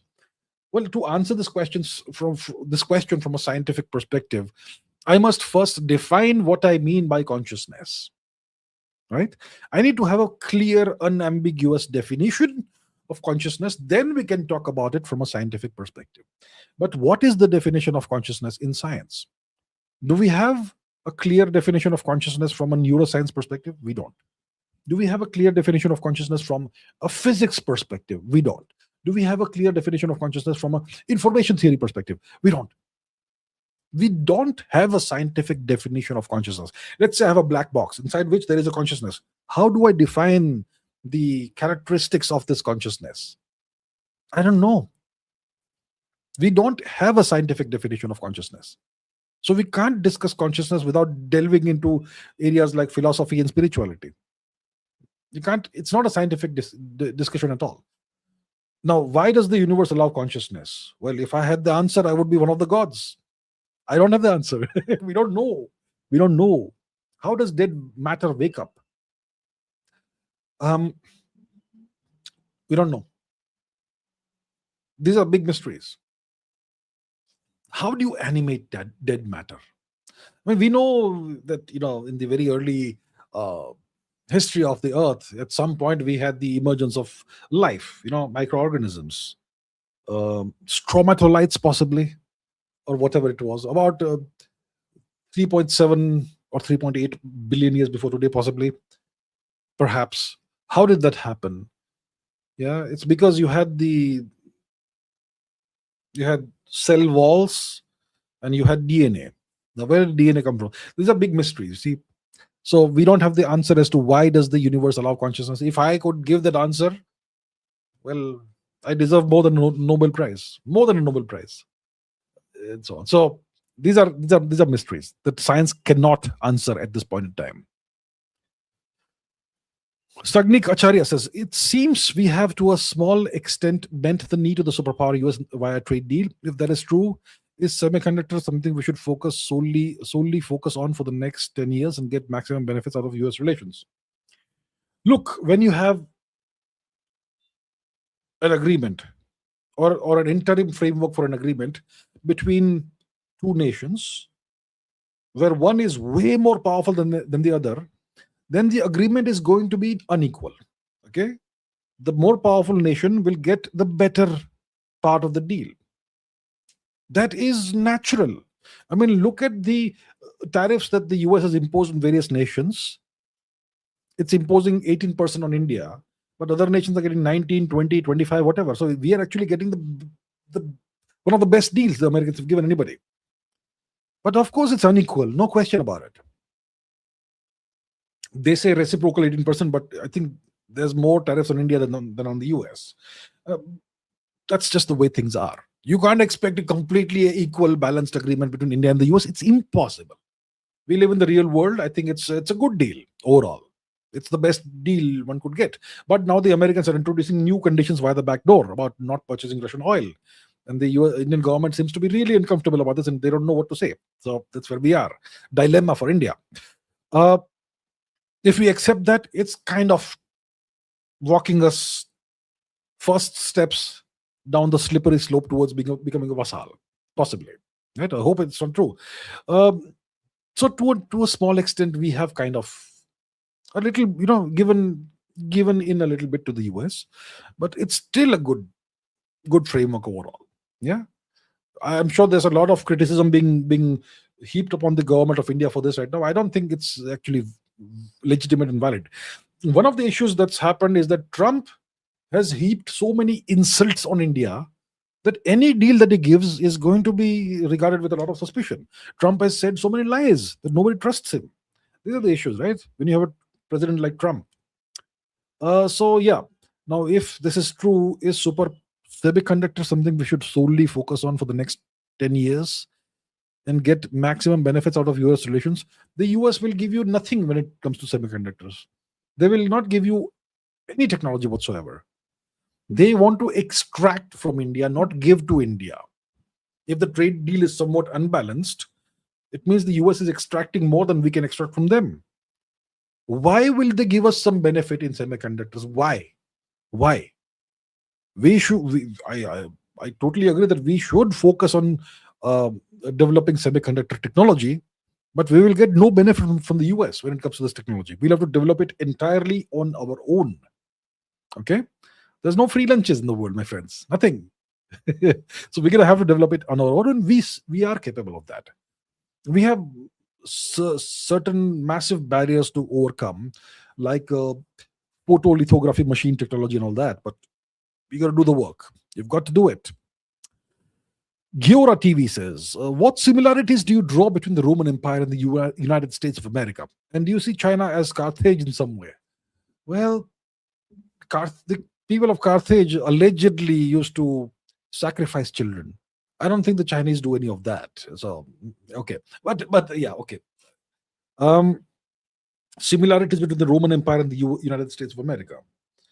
Well, all empires are the same characteristics. They're hegemonic.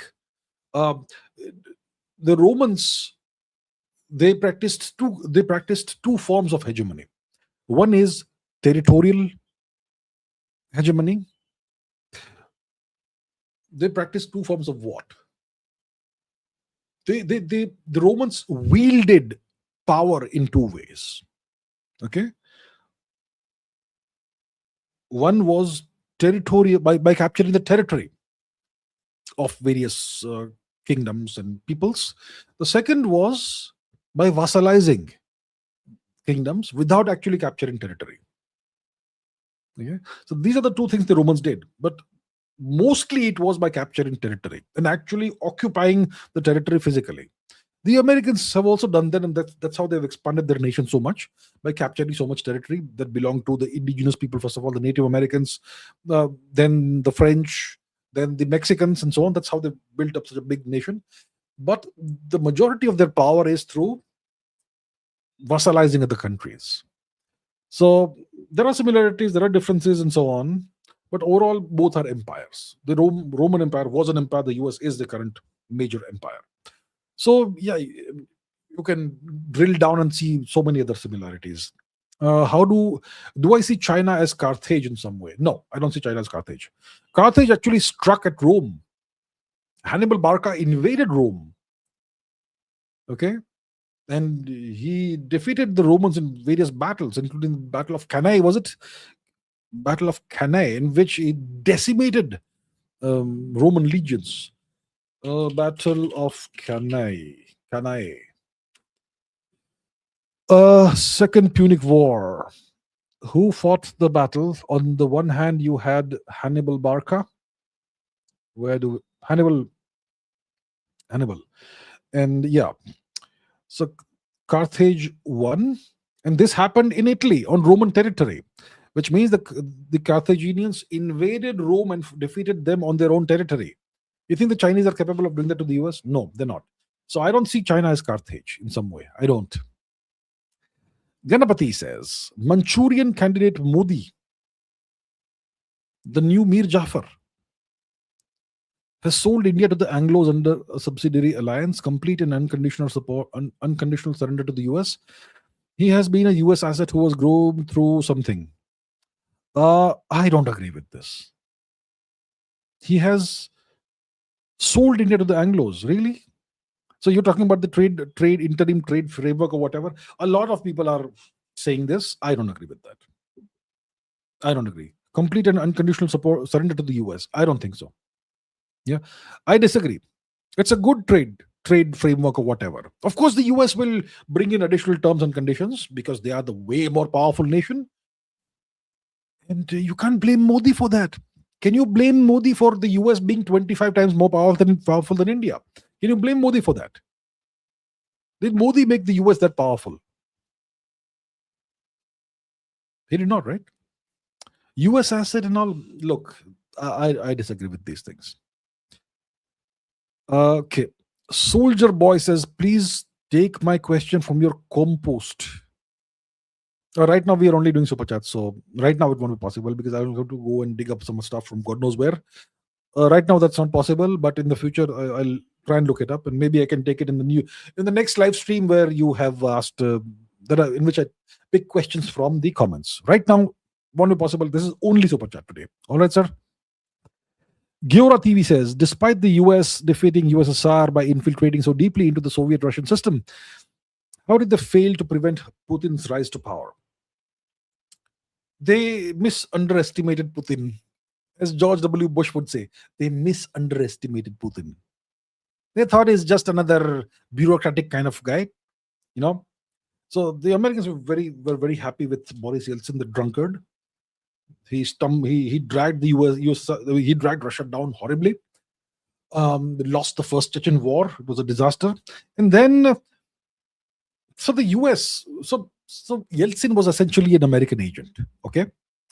And Yeltsin approved Putin coming to power. And Putin had this track record of being this boring, bureaucratic kind of person who just took orders, who did not ever take any real leadership roles. Putin was just a guy who carried out orders, and he was really good at that. He was a really efficient administrator, but always under someone's leadership. So that's why Putin was chosen. That okay, he's going to be the next yes man for the US. And he's a great, brilliant executor of orders. That's what they imagined. So that's why Putin was approved. And Putin turned out to be something entirely different. Yeah. So the Americans misunderestimated Putin. They thought he'll be another yes man. Turned out to be the exact opposite. And good for Russia, I would say. Good for Russia. K23040 says, Bangladesh elections are coming up in a few days. If Jamaat were to win, how would it affect India in the long run? Will it increase illegals in West Bengal? Look, Bangladesh is now East Pakistan. If Jamaat wins, Bangladesh will remain East Pakistan. Makes no difference. At this point in time, it doesn't matter who wins the election in Bangladesh. Bangladesh is now a US vassal, and whoever wins the next election will continue to do whatever the Americans want them to do. If Jamaat wins or somebody else wins, it makes no difference to us. So in India, we have this habit of obsessing over Pakistan and Bangladesh and analyzing things deeply. It makes no difference who wins. Bangladesh is now an American vassal, and they will do whatever the Americans tell them. Jamaat or no Jamaat. That's the thing. Will Jamaat winning increase illegals in West Bengal? No matter who wins, if we control our borders, then the illegals will not come into India, right? I don't blame Jamaat or Bangladesh for the illegal infiltration into India. I blame us. I blame the government of India and paramilitary forces on the borders for the illegal infiltration of Bangladeshis into India. Who is in charge of safeguarding India's borders with Bangladesh? I expect it should be the Border Security Force, right? BSF, which is not the Indian Army. It's a paramilitary force. What is a paramilitary force? It's a police force. So BSF is not Indian military. It's not Indian Army. It's a paramilitary force. And they have, I believe, been in charge of safeguarding our borders with Bangladesh, patrolling our borders. So the government of India needs to introspect. How come so many Bangladeshis are in India? In 2016, Shri Kiran Rijiju had said in Parliament that there are about 20 million illegal Bangladeshi infiltrators in India. That's 2016, 10 years ago. How many do we have today? Why is it so easy for Bangladeshis to enter India? So I don't blame Bangladesh or Jamaat or whoever for that. India is to blame. India's government is to blame. How many illegals have been deported back into Bangladesh the past decade? I wonder. What are we up to, really? Rohan Bidi says, thanks for all you do. The streets will never forget you. Thank you so much, sir. Thank you so much. M. Keshav says, I'm 18. I've always loved math, but did not get good scores. The school's way, step marking, etc. I took it personally. It hurt my ego. Okay. I started avoiding it out of fear of failure or to protect my ego. This hardwired my brain for a decade. I badly want to reverse this. How do I do it? Some of the best mathematicians historically did not get good scores in exams in mathematics. Because if you want to be a real mathematician, let's say, what does a real mathematician do? A real mathematician has to take a big problem and break it down into its components, and then you need to have this long chain of thought, sustain that in your brain or on paper. And it's a long process of solving big mathematical problems. To get good marks in school, you to solve the small problems, right? So if you got bad marks or whatever in school, it doesn't mean you will not be good at mathematics. If you got bad marks in school, it means that maybe some fundamentals were not right for you. So you need to go back and revisit those fundamentals. Mathematics, actually, if you do the fundamentals right, step by step, if you do it that way, it's the easiest subject in the world. So you want to reverse this thing, this fear of failure of mathematics. How do you do it? You do it by going back to the fundamentals and basics. So let's say you last studied mathematics, let's say at college level, okay? But you want to revisit mathematics and you want to overcome this fear of failure and all that. What you do is you go back to your maybe 8th standard mathematics and build your knowledge and skills all the way up from that level onwards. Maybe wherever it is that you have a deficiency, that's what you do. And then you will find that it's easy to do mathematics. Once you start building up the skills and concepts step by step, you'll find it's easy. And that fear of failure will disappear. So you have to revisit the root cause of where the fear came from. And you confront the fear head on. Lock eyes with the fear, with the thing that caused the fear. And get rid of that. So that's how we do it. You will not be able to get rid of fear by avoiding the thing that scares you.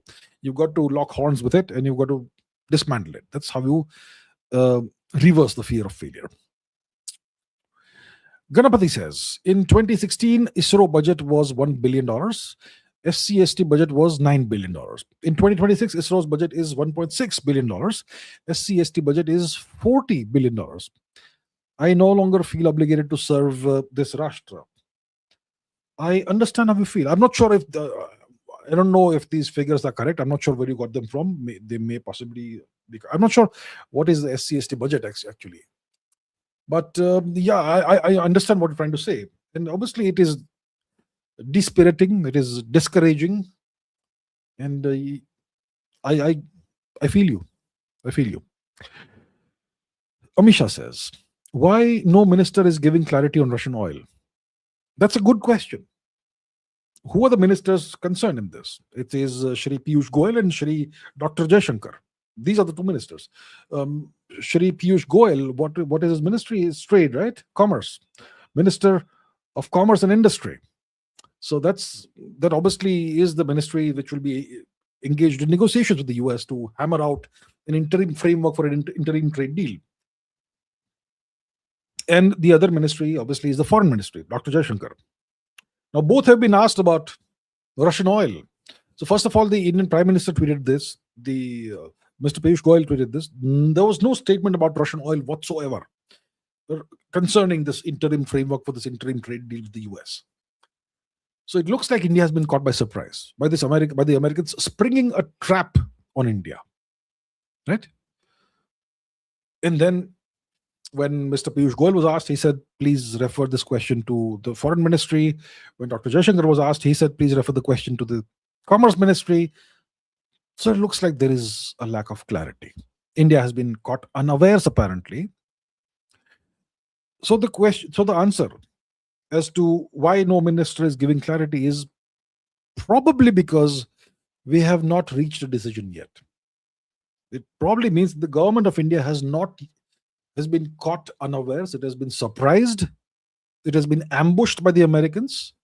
Maybe the Americans gave us assurances, and then after giving assurances, this sprung this trap on India. So a decision now has to be made by the government of India, probably by the Prime Minister of India. And until that decision is taken, probably no clarity will come out. So if no minister is giving clarity right now, it means that the decision has not been taken, most likely. Most likely. Not 100% sure, but most likely. So it looks like we don't know right now what decision we're going to take. But eventually we're going to have to take a decision. Either we accept the American demand, the arm twisting, which will embolden the Americans for making more demands now, or we resist and say no, which means this trade deal gets torn up and thrown into the waste bin. But how can you do that when you have celebrated already? The government of India has been in this celebratory mode. We have achieved this great, fantastic thing. Now, if you say no to the Russian oil thing, then the Americans will say that Modi has sabotaged the trade deal. That will be a disaster politically, which means you have to accept the trade deal.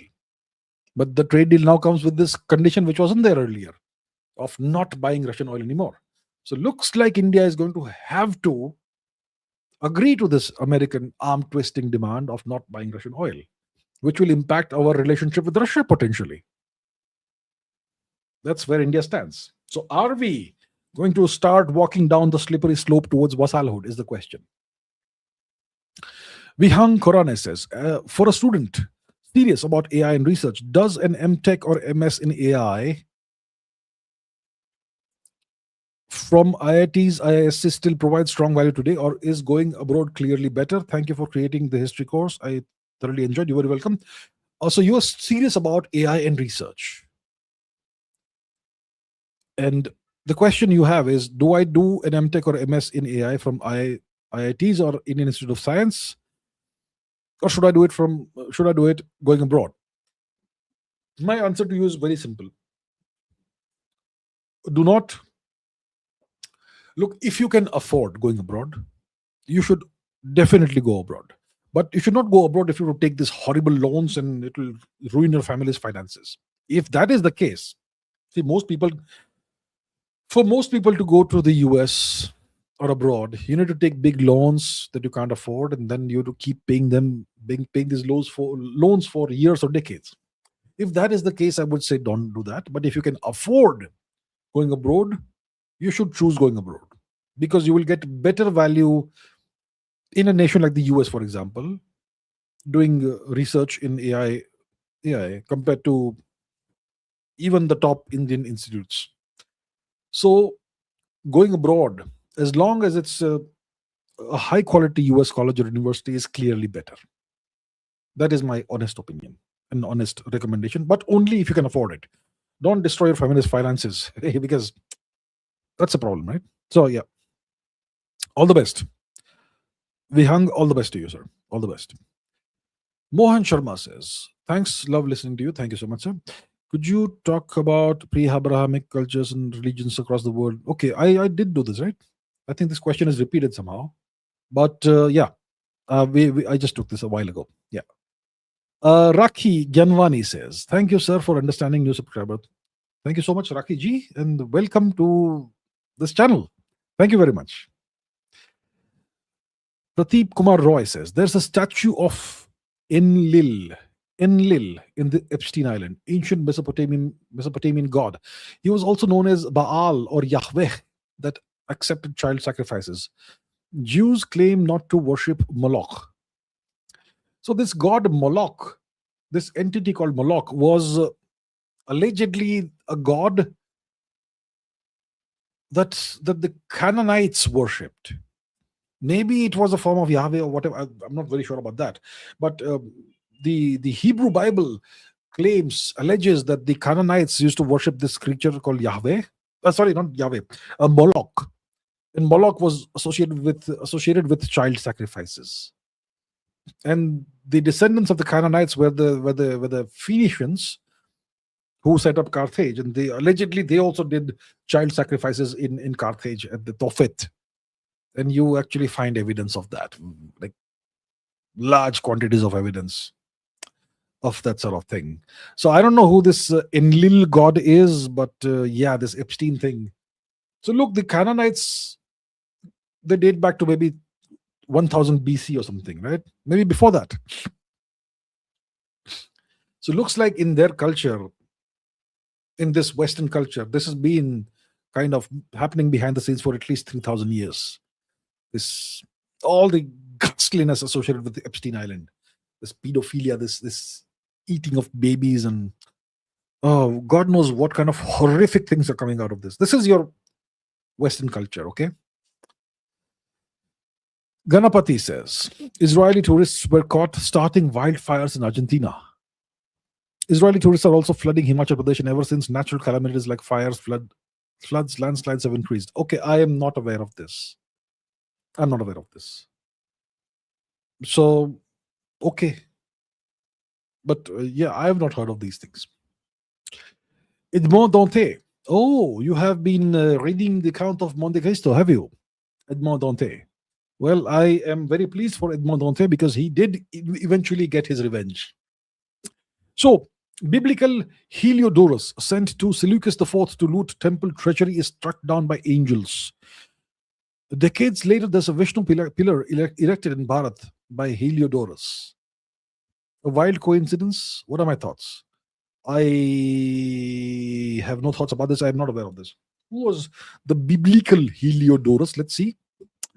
Biblical Heliodorus.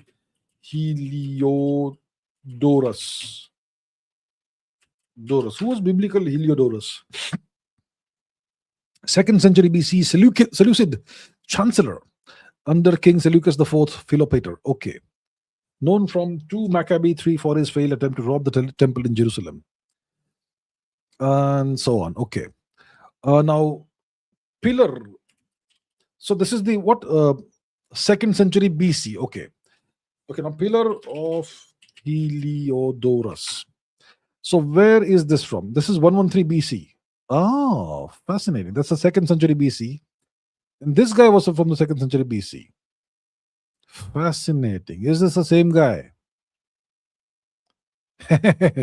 That's really interesting. Heliodorus minister. It looks like this is a different person. Yeah. Maybe the name Heliodorus may have been a common name at the time among the Seleucid people. The Seleucids were Greeks, of course. So maybe it was a common name. You know, like John. John is a very common name, right? In among the Christians. Is this a coincidence? Wild coincidence? Maybe it's a coincidence. Clearly, this seems to be like two different people, right? Looks like it's two different people. Probably not the same person. Because a Vishnu pillar being erected by a Heliodorus, clearly that person was a civilized person, dharmic person. They would not go and loot the treasury of the temple of the Jews, right? And he was in India. Judea was way, way, way to the west. It's not like you could hop onto a plane or a helicopter and go to Judea and return, right? So probably different people. Giora TV says, how just 150,000 British were able to rule over 300 million Indians? What structural, religious, or social factors made this possible? It happened over time. So the British, how were they able to succeed where the Spaniards and the Portuguese could not? So the British were great at controlling trade routes. They were great at controlling ports and doing all that. But they also did things that the Portuguese and the Spaniards did not. Is that they instituted bureaucracies and used bureaucracies to control nations. They knew how to divide and create fissures among nations, among the people of the nation that they were targeting, and slowly over time take control. So the British arrive in India when? 1600, 1610, right? That's when they set up their fort in Surat. And they finally take over India in the 1800s, right? When was the Second Anglo-Maratha War? When does it end? Second Anglo-Maratha War. That is when? 1805. Okay, so 1610 to 1805. That takes them 200 years. And eventually, so it took them more than 200 years to start to establish this form of control over Indians. So their policy of divide and rule, divide and conquer, plus their incredibly efficient bureaucracy, in which they co-opted Indians to work for them. All of these things, that's what made this possible. So eventually the Indians were, and of course the famines, right? They engineered hundreds of artificial famines in India. Indians, if you can't eat, where will you have the strength to fight the British? So all these factors put together allowed the British to rule Indians, and eventually they instituted this Macaulayan education system, which still continues, right? Which indoctrinates Indians and endows Indians with this deep sense of inferiority, that the white man is better than us. Malik, Sahib, right? Then Indians will obey orders like dogs obey humans. So these are the things. Lots of these factors came together. The British were great at this. I mean, you have to admire the evil, right? I mean, in some sense, it's admirable what they were able to do. Yashurati says, it makes sense, at least for Russians, to unmask individuals of the deep state to popularize unknowns. Why has it not happened? Are they afraid of repercussions? Look, you can't unmask without proof, right? If you want to unmask somebody, you have to provide proof. Otherwise, you will be called a conspiracy theorist. And to provide proof is going to be hidden. So you have to provide proof, you have to establish long chains of evidence that most people will not have the patience to dig into and understand. People who are hidden deep inside all these things, to uncover them is not easy, because you have to provide long chains of connections to actually establish that this person is actually controlling that or whatever. And for the ordinary human being, understanding that long chain of evidence is impossible, because you need a certain amount of IQ for that. So then what you do? You keep quiet, right? That's the thing. Vihang Khorane says, from your experience, how can a student gauge whether they have the aptitude and temperament required for a research career? How do you do it? You try researching something. You try taking on a research project at whatever level you are. So let's say you are at the in India, what they call the undergraduate level, bachelor's degree level, right? Let's say you are in physics or mathematics. You try and solve a problem. Maybe a problem that's already been solved, but you try and solve it your own in a different way.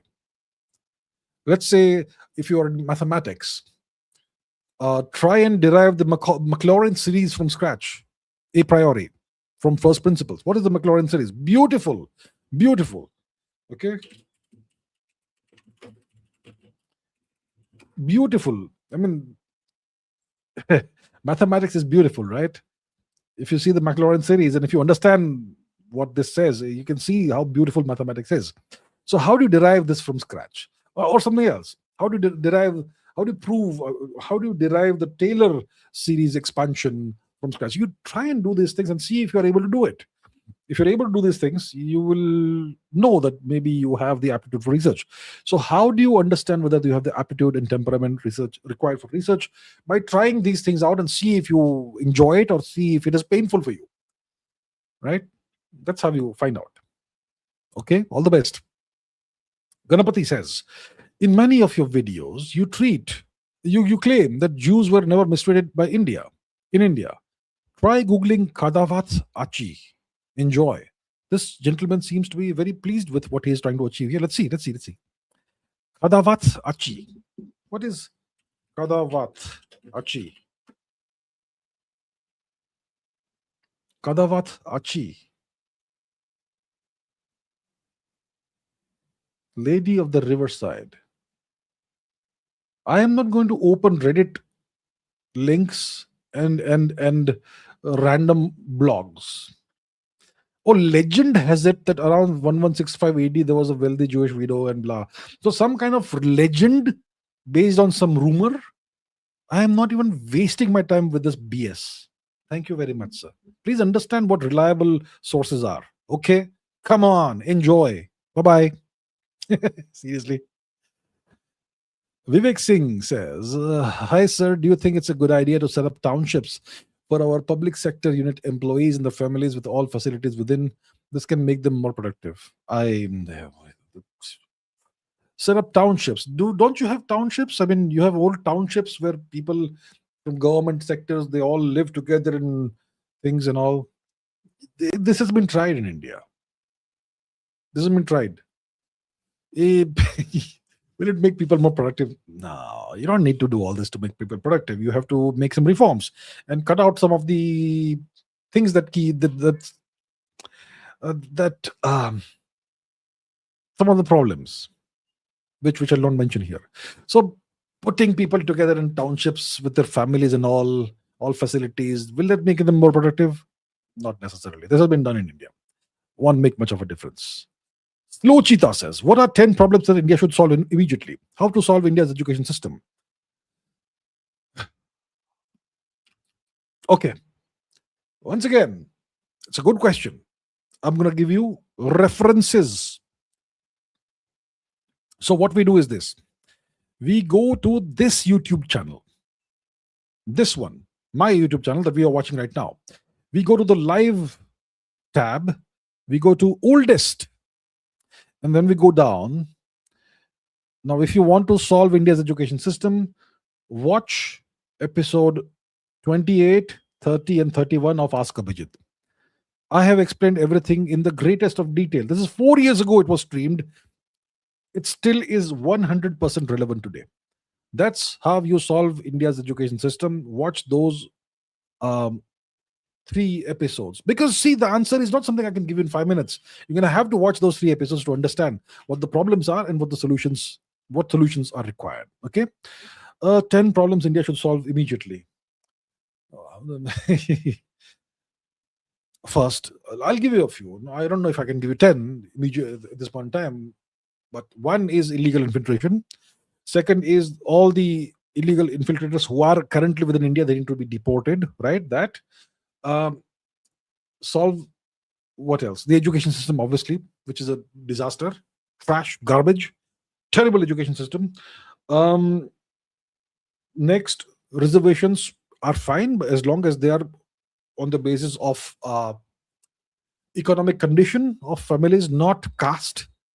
Eliminate caste entirely, right? That needs to be fixed.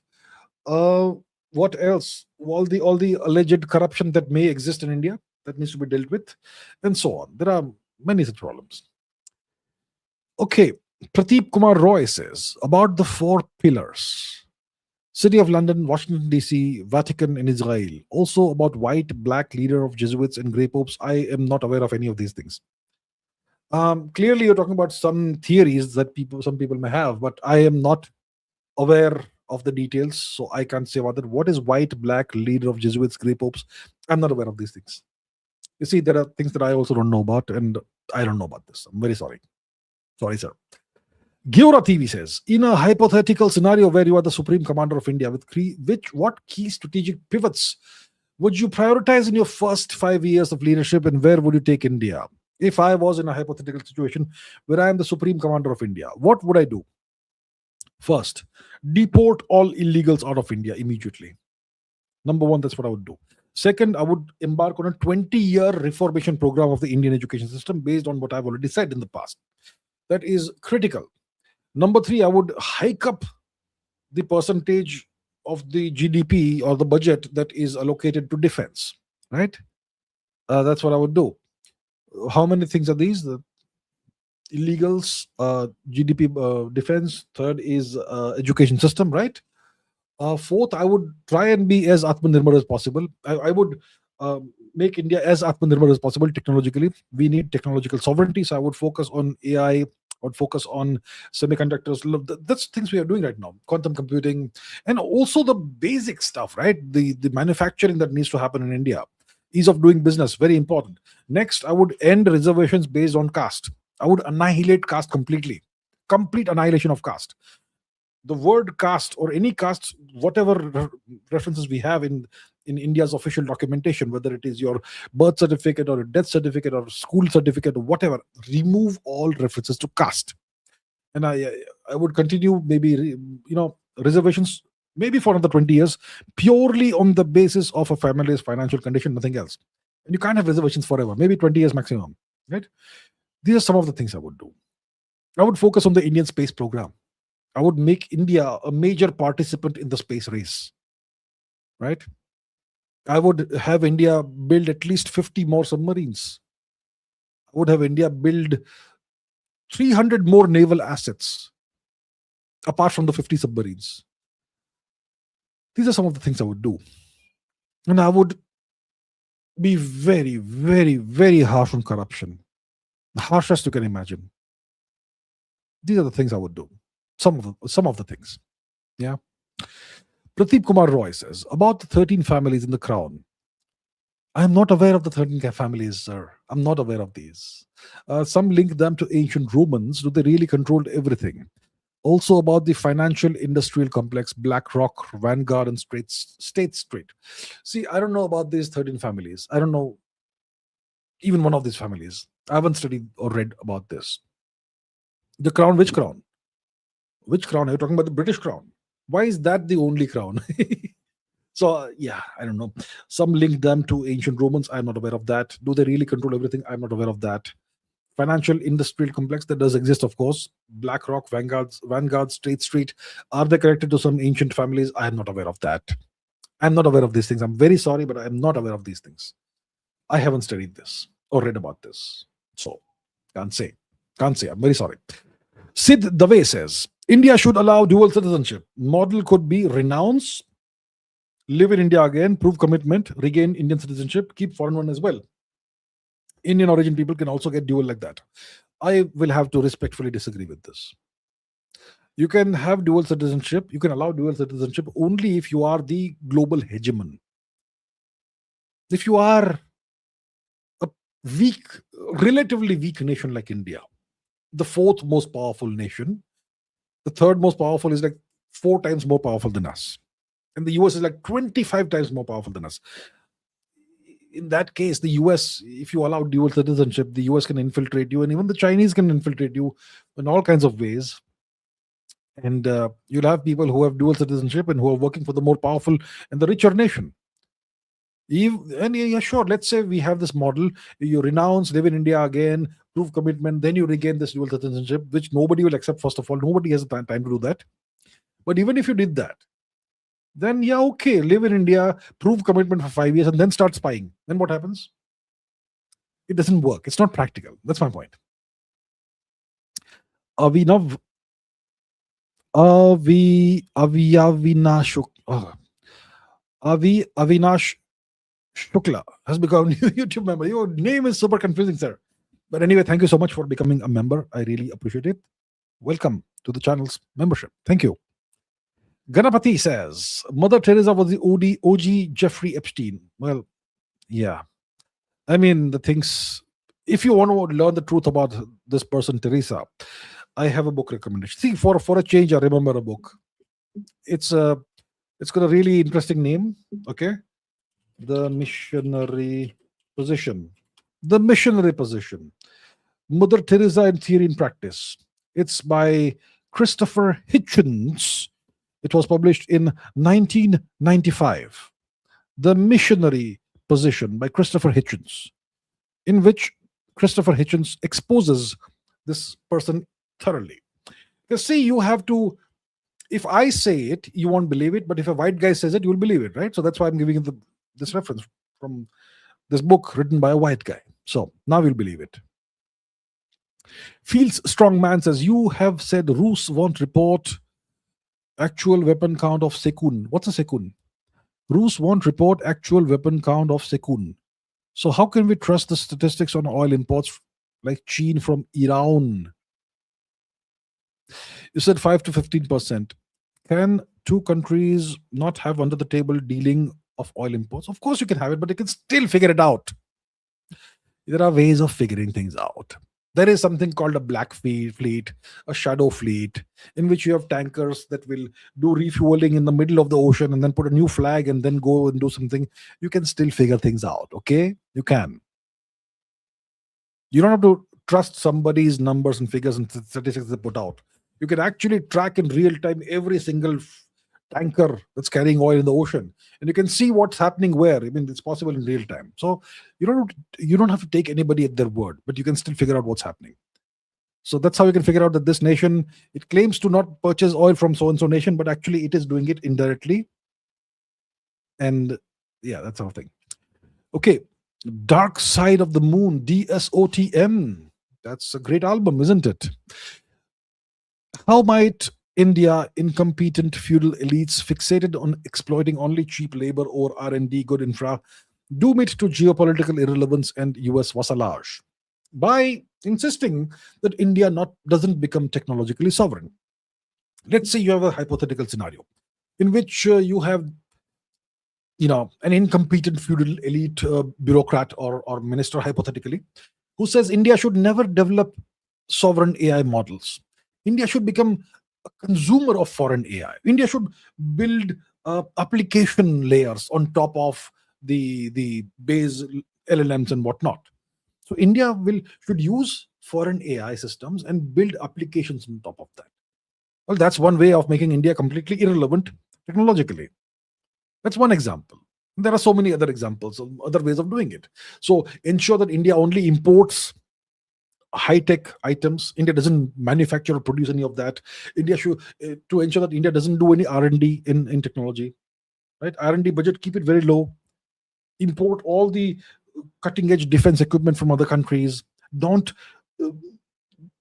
fund the jet engine program. Allocate very small amounts of money to quantum computing research, to AI research. So many ways of doing it, right? So that's how you become geopolitically irrelevant. You become eventually someone's vassal. So many ways of doing it. And all of this put together dooms you to mediocrity and vassalage. Tuhin Ray says, as a student, how can I bring nationalism and cultural pride? As a student, as an individual, how can you be nationalistic and have cultural pride?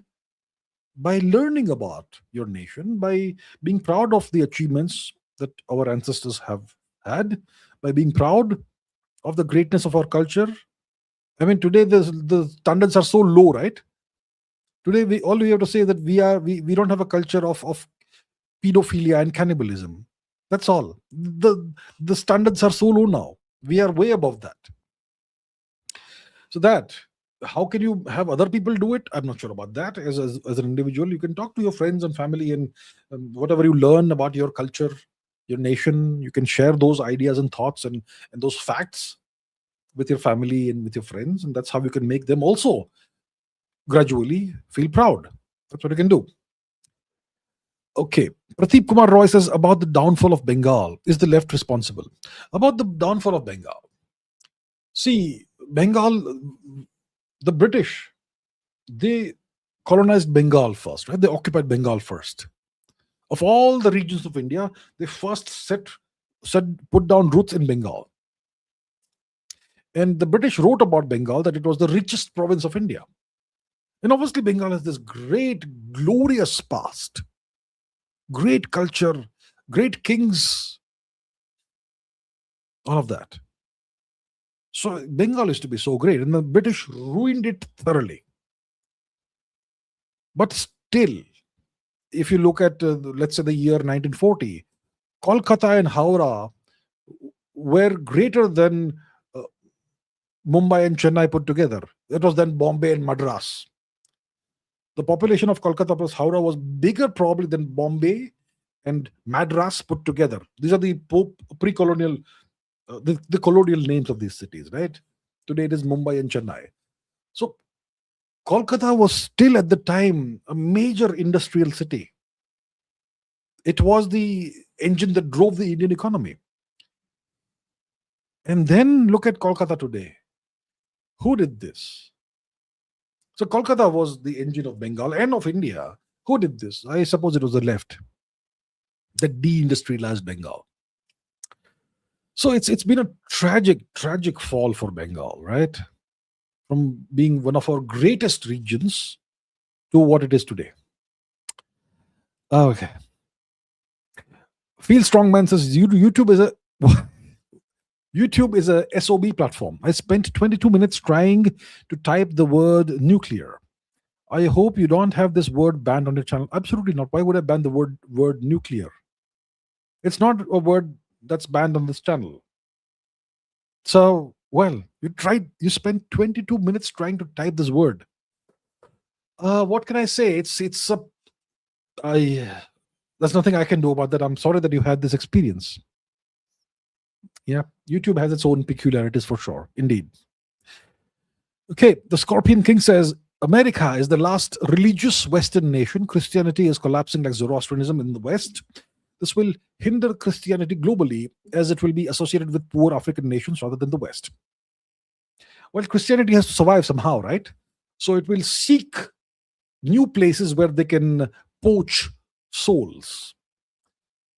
They are looking for India. India is one of the major targets for these Christian converters, isn't it? You have industrial scale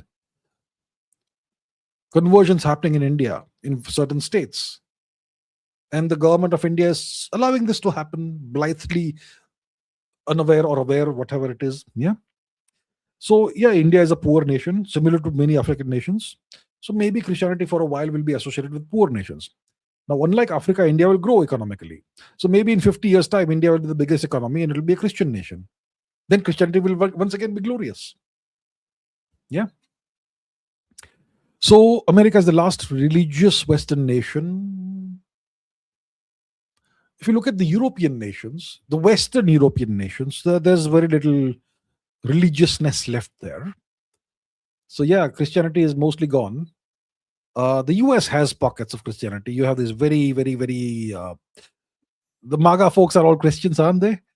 And you have Mexico, which is kind of Christian to some extent. But yeah, major Christian Western nation, US, yeah. So maybe the next major Christian nation will be India. Yeah, possible. Namit Rana says, as India, China, and Russia only left for Anglos, will Russia supply a few nukes to Iran to counter Egypt? Saudi develop nukes? Will it disrupt Anglos' plan? Okay, once again, India, China, and Russia are only left for the Anglos. Well, even Iran is left. Will Russia supply a few nukes to Iran to counter Egypt? To counter Egypt. And to counter Egypt, Saudi develop nukes. And to counter Egypt, I'm not sure what is exactly what you're saying. Okay, the one question I understand is, will Russia supply a few nukes to Iran? It's unlikely, but not entirely impossible. It's unlikely, but not impossible. Maybe it's one way to have Iran survive a potential regime change operation or potential invasion by the US. It's a dangerous step, of course. It will be regarded by the Americans as a major provocation. But I suppose Russia could do that, right? If Russia does that, it will definitely disrupt any plan that the, like you say, Anglos may have of invading Iran. It's a possibility. I think it's less likely, but not 0% likelihood. So yeah, it's possible. Okay. Pratardana says PDF Elia can be in DNA. What does science say? I don't know. I have never studied the science of PDF behavior, so I have no idea. Can it be in DNA? That's a pretty. I don't know. I have absolutely no knowledge of this. I have thankfully never had to study or research this stuff, so I don't know what science says. I can't say. I'm very sorry. It's like asking, can homosexuality be there in your DNA? Are some people more genetically predisposed for homosexuality? I am not sure. I don't know. This is a subject that's beyond my scope of understanding. Sorry. Hadi Sharma says, you think decline of the West Indies cricket could be because it's not a single country and feeling of patriotism is not there. Plus, there are a lot of issues between the cricket board and the players. Yeah, there have been issues between the cricket board and players. I remember Dinesh Ramdin once hit a century and then put out this, he came with this message, slogan Yeah, now we've yeah, we've talked now or something. And there have been many issues between the cricket board and the players. I think Chris Gale had issues with the cricket board and other things. Again, West Indies is not a single country; it's a bunch of nations, yeah, a bunch of islands which lack a common identity. That's been an issue as well. But look, from the 1970s, late 70s, all the way to the early 90s, the West Indies were invincible despite not being a single country. So, being a single country or not is not the issue. It's about the decline of standards in the players, in the leadership, and also in the cricket board. That's what has caused the issues with West Indies cricket. Avinash Shukla says, love, love, love whatever small contribution you're doing for the country. Would love to collaborate and do it 5x by using AI visual medium. Mailed you, Jai Hind. Okay, I'll check my email. Thank you very much. Thank you so much once again for the encouragement, and I'll check out your email. Thank you very much, sir. Aaron says, Congress and BJP have exploited people with unfulfilled promises. Do you think we can get a new party which can change the system and help us be a superpower? The first thing I would say is India should stop using the word superpower and Vishwaguru for the next 20 years. Now, about these various political parties with unfulfilled promises, it's possible. I typically don't comment about internal domestic politics of India. So I'll not comment about these unfulfilled promises of various parties. Do I think we can get a new party which can change the system?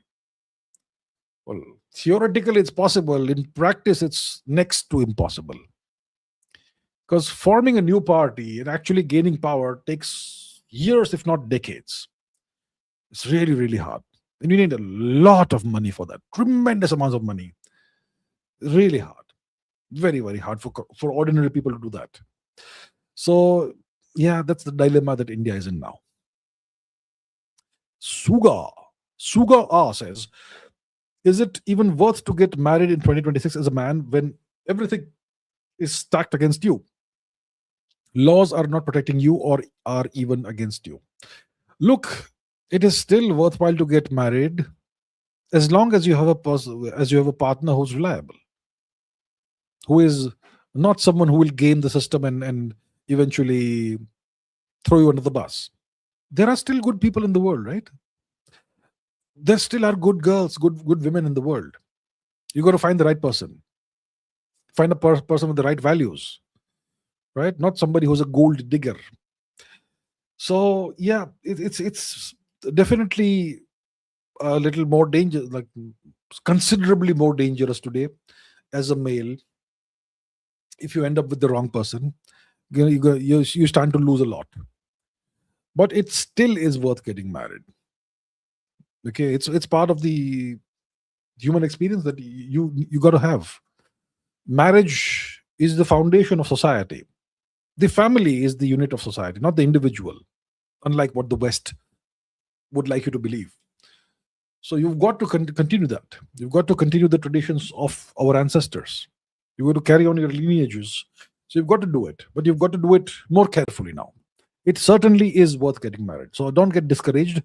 You've got to look for the right person. And at a young age, it's difficult to find the right person because you don't have any experience or wisdom.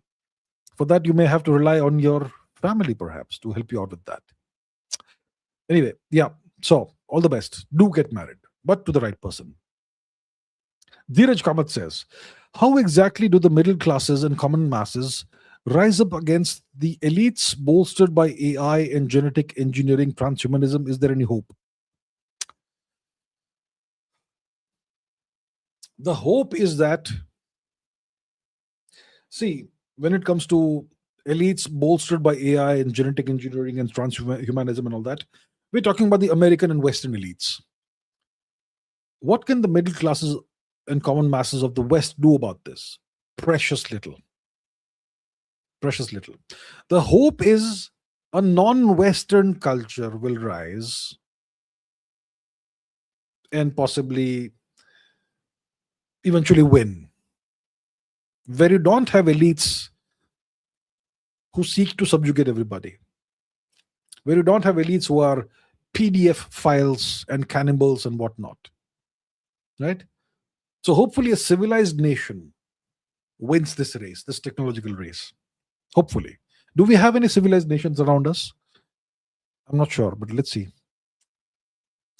Hani Sharma says, do you ever have the interest in visiting all the countries in the world? Oh, I would love to travel across the world and visit every single country. I love traveling. Yeah. I'm not sure if I'll visit all the countries in the world during this lifetime of mine, but if I can, I would certainly do that. Yeah. Okay. Pradeep Kumar Roy says, someone mentioned Mother Teresa and Epstein link. Dark history of Bengal in the 1980s. Last year, some doctor died in RG car. Maybe she knew too much. Modern Moloch is active through wars and epidemics, it seems. Yeah, I'm not aware of this doctor who died in whatever that is, RG car. A lady doctor, she knew too much. Okay, I don't know about that. Dark history of Bengal in the 1980s.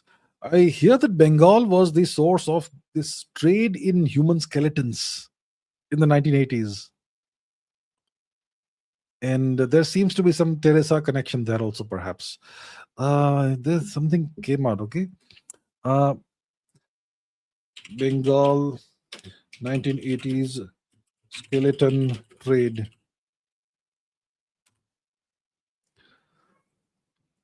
Kolkata was the center of a massive, legally murky and eventually illicit international human skeleton trade. Kolkata-based exporters were the world's leading suppliers of anatomical specimens, with an estimated 2.4 million human skeletons and skulls exported from India between 1947 and 1985. Would you believe it? Officially sourcing unclaimed bodies from police and hospital morgues, the massive demand led to the grave robbing of cemeteries, bodies being taken for rumors, and God knows what else was happening. The industry faced a major scandal in March 1985 when a trader was arrested for attempting to export 1,500 child skeletons. Okay, so this, and the missionaries of charity were based in Kolkata, was it? There's a lot of dirt that's been hidden away. Yeah. Hyphen says, if money didn't exist, what would rich mean? Well, if money did not exist, being rich would mean that you have control over large quantities of resources, way more than the other people. So money is a substitute for resources, isn't it? With money, you can buy resources. So if you did not have money, then being rich would mean you have control over resources. That's what being rich would mean. Resources, what kind of resources? Maybe land, oil, gas, minerals, all of that sort of resources. Human capital, and so on. Ganapati says, why do many people associate Hinduism with vegetarianism, especially in the north? Here in Tamil Nadu, we have a habit of sacrificing goats and pigs and offer them to the deity and later consumed as prasad. Well, it's a long story. I think it dates back about 2,500 years. Before that, there was no compulsion or any of this association of Hinduism with ahimsa and vegetarianism. Then what happened is Buddhism. See, both the Dharma was suddenly made into a big thing by Emperor Ashok, and then there was this competition for which whether Buddhism becomes bigger than the other dharmic paths. So the practitioners of Buddhism used to taunt Brahmins as animal killers, because you had you had animal sacrifice in Hinduism, right? Obviously, various yagnas and whatnot, there are sacrifices of animals. So Brahmins used to be taunted as animal killers and evil people and all by Buddhists. So Brahmins made this tactical decision that we will become complete vegetarians. That gives us the upper hand, or the Buddhists, because the Buddhists still ate animals, but not as much as used to be, that sort of thing. So that's why Brahmins became tactically vegetarians, and that tradition has continued not all across India, but in various parts of India. And that's how Hinduism got associated with vegetarianism. But various Hindu communities, I mean, they eat meat. And there's nothing about not eating meat in any of the way, I mean, at least in the Rig Veda. The Rig Veda, I mean, the Rig Veda is the foundation of Hinduism. Does it say don't eat meat? It says you cannot kill cows and you can't kill humans. That's what it says. It doesn't say you can't eat horse meat. It doesn't say you can't eat other forms of meat. It doesn't say that. Right? And we have all these traditions of sacrificing various animals. Pashubali, it's called, right? It's definitely a part of Hinduism. It makes some people uncomfortable. That's okay. It is what it is. Hinduism is a very broad thing, right? With so many different practices.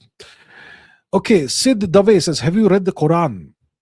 Quran claims Alexander the Great, Dhul-Qarnain, was appointed by Allah to build giant wall to contain evil tribes, Gog and Magog. Opinion, I have not the least understanding of this. I have not read the Quran, so I'm not aware of this. Yeah, sorry. This is beyond my understanding. Prathardana says, strong China in Russia, India's interest.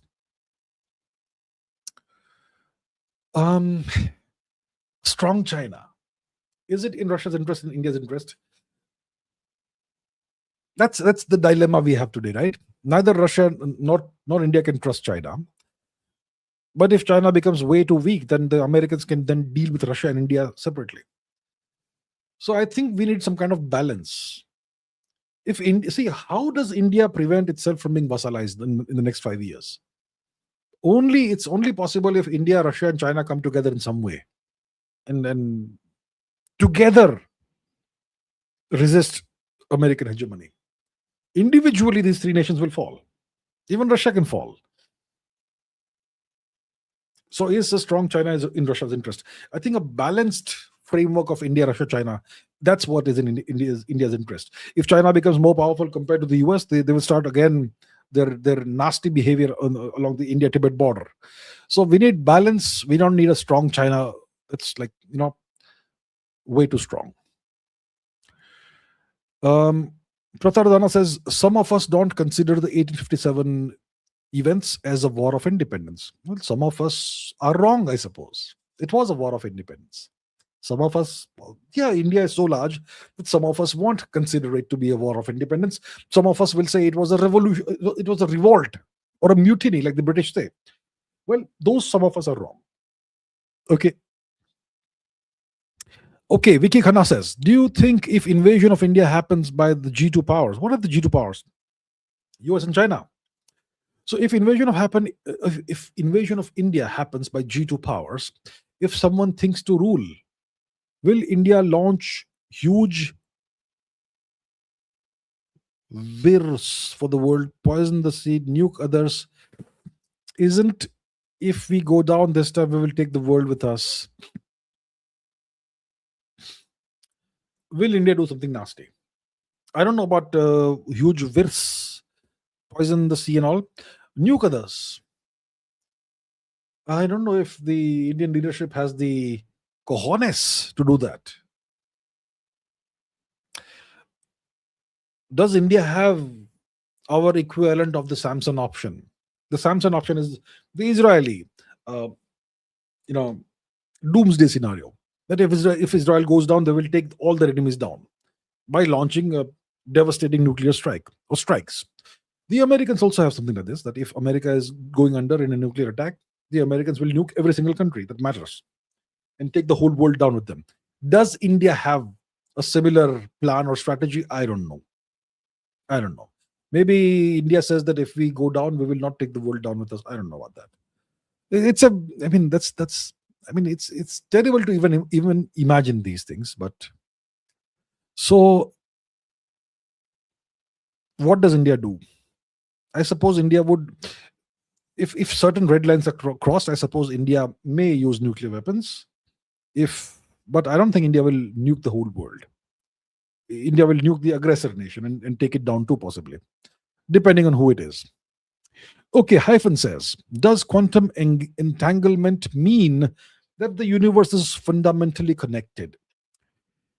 If particles can stay connected, is space really separating anything? Well, quantum mechanics, and is it a local theory? It's probably not a local theory. If you have quantum entanglement, it doesn't mean two things are connected. It means that, see, if you have two quantum mechanically entangled particles, it doesn't mean they're actually connected. It means that these two particles are one single system. So it means that they don't have separate wave functions. They have the same wave function. They have a wave function, one wave function that describes the two particles. So it's a single system that is interconnected as such, right? Quantum mechanically. But are all particles quantum mechanically entangled? Not quite, right? So all particles aren't entangled. Some particles are entangled. You can produce entangled particles, pairs of particles. You can produce them through various processes. But it's not necessary that all the particles in the world are entangled.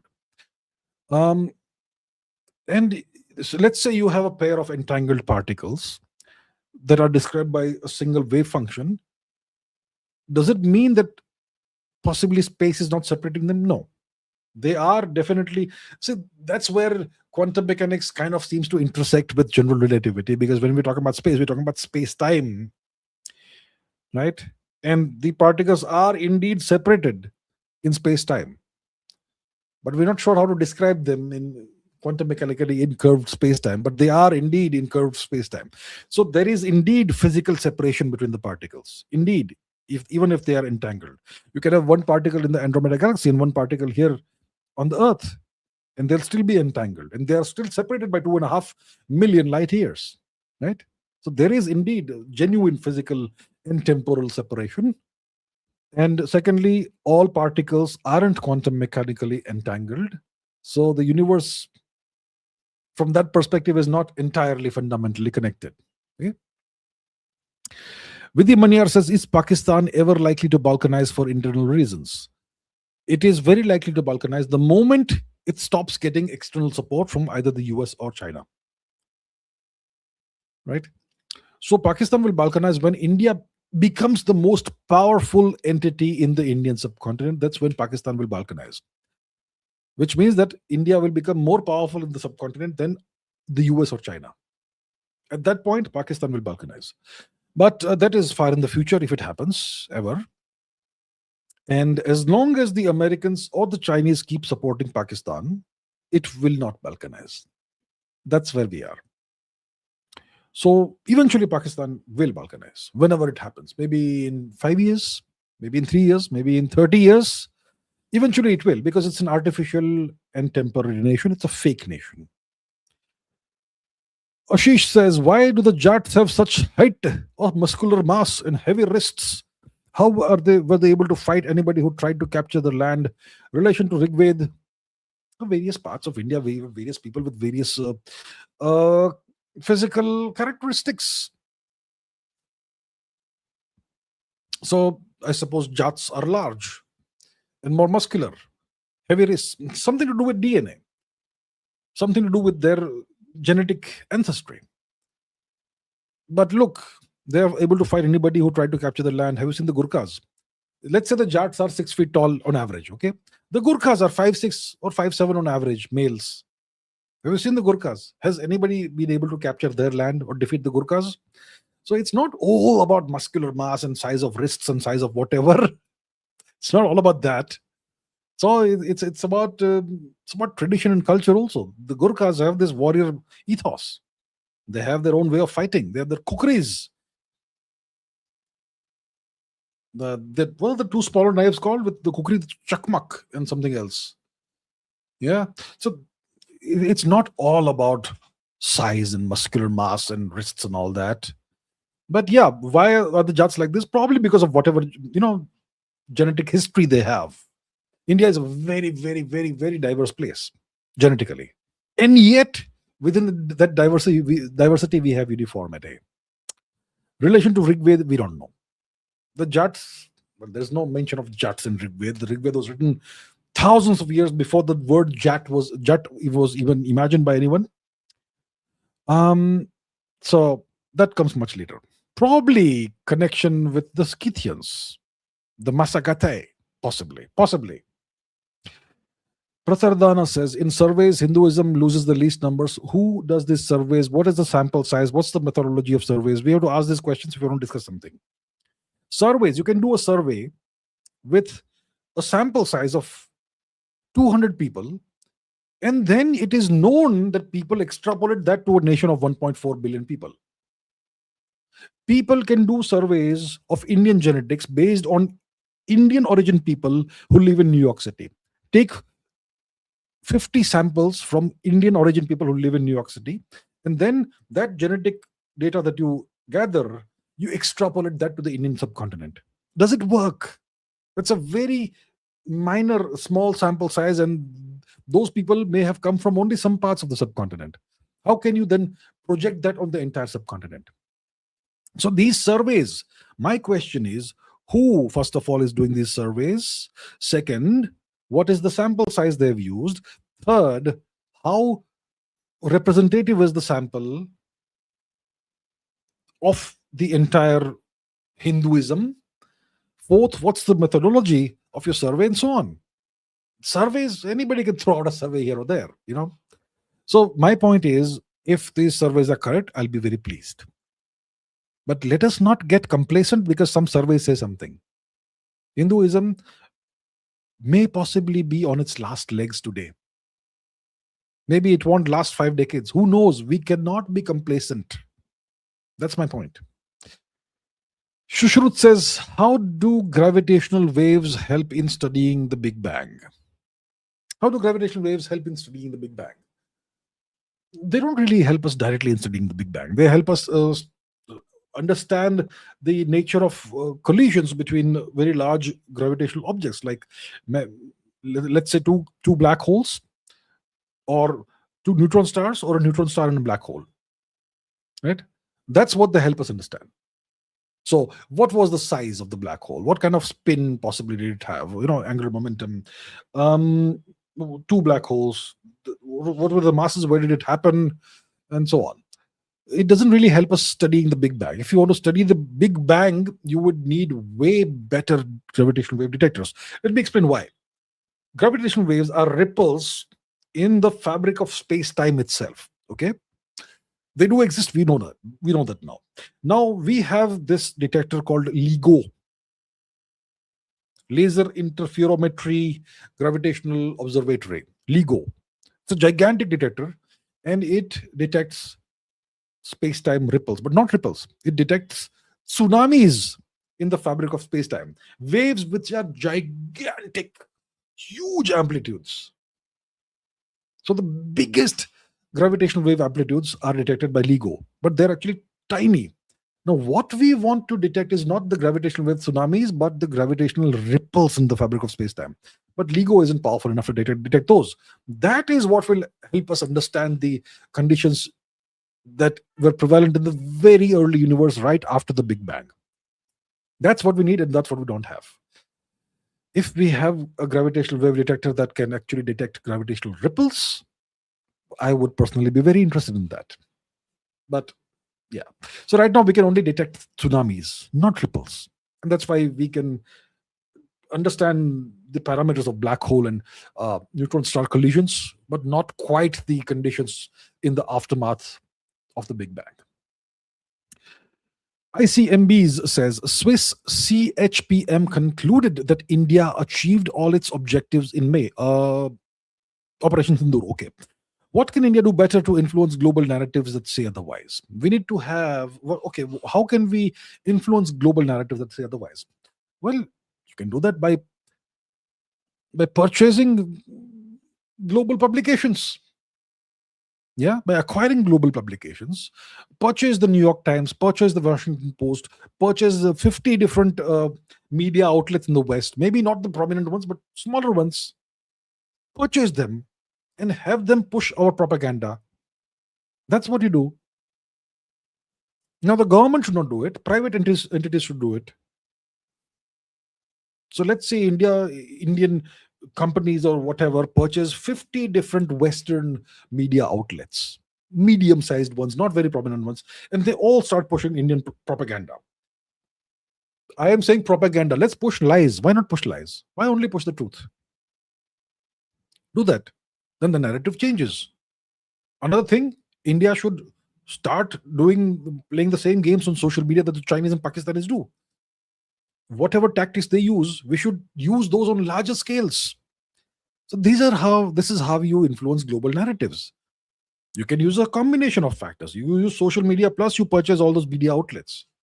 That way you control the narrative, or at least a part of the narrative. That's what you do. But India doesn't play this game for whatever reason. I just don't understand why. I don't understand. Ganapati says Buddhism is the precursor to the Mleccha invasion. Buddhists supported the Yavanas. It was a Buddhist who betrayed Raja Dahir and sided with bin Qasim. I don't consider Buddhism to be a part of Dharma. I can't disagree with too much you say, except for the last part about considering Buddhism to be a part of Dharma. It definitely is dharmic path. So I would disagree with you about that. But everything else you said, I find it very hard to disagree with. All right. Hari Sharma says, I wanted to start solving game theory, but I was told it was Epstein's favorite, apart from other things. Should I continue or will I be a psychopath? Well, Epstein was a mathematics teacher as well. Should you stop learning mathematics? Was Epstein a mathematics teacher? Let me see. Okay. Jeffrey, right? Jeffrey Epstein, mathematics. Was he a mathematics teacher? I think he was in mathematics, right? Let me see. Okay, so he was a physics and mathematics teacher for teenagers. So should we stop doing physics and mathematics? We should not stop doing it, right? So it doesn't matter what Epstein did. He also breathed oxygen. Should we stop breathing oxygen? Okay. So breathing oxygen won't make you a psychopath. Doing physics or mathematics will not make you a psychopath. All right? Go for it. All the best. Okay. Pratardana says, IIT Madras, making Sanskrit AI.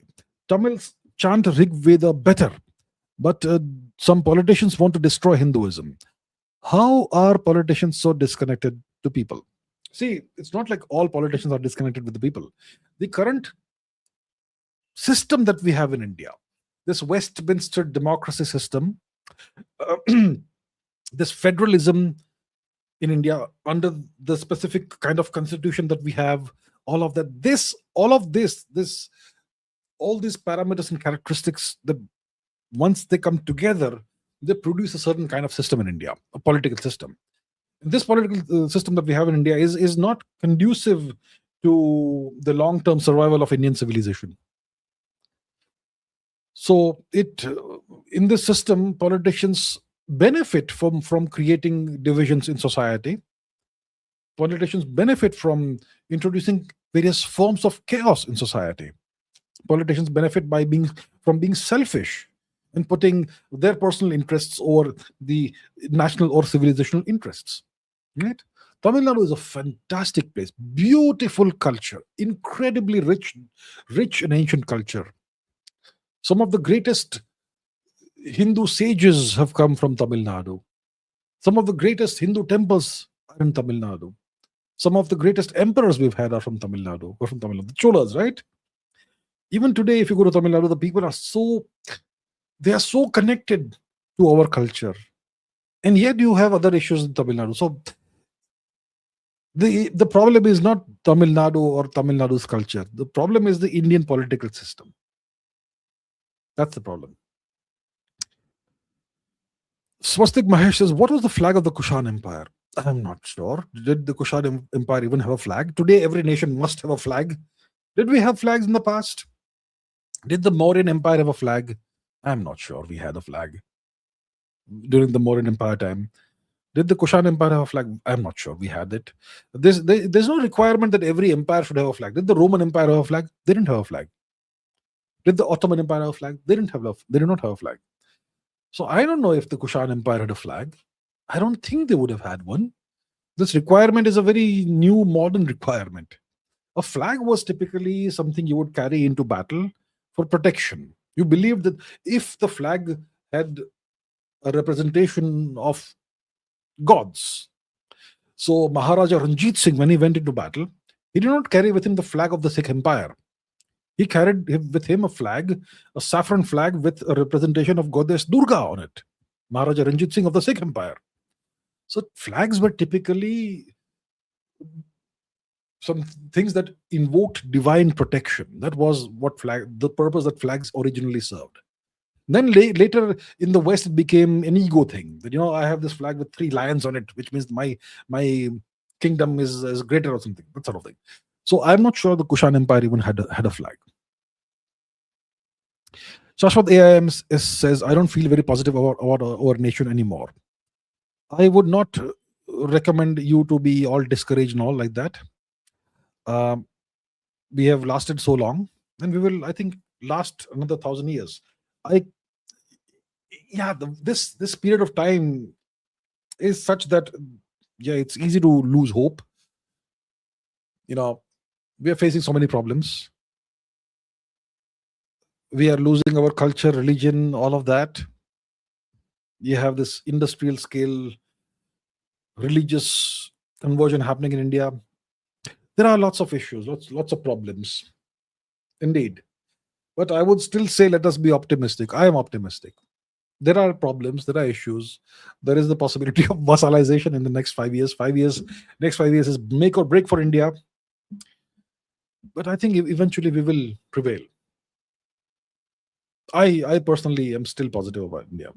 Okay? It'll work out. It will work out. All right? Be positive. Come on, let's be positive. Let's all be positive together. It will work out.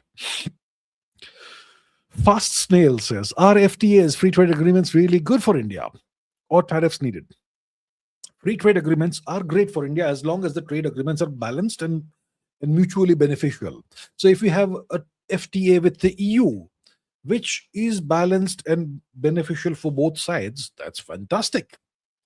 If we have a FTA with the US that is balanced and beneficial for both sides, that's fantastic.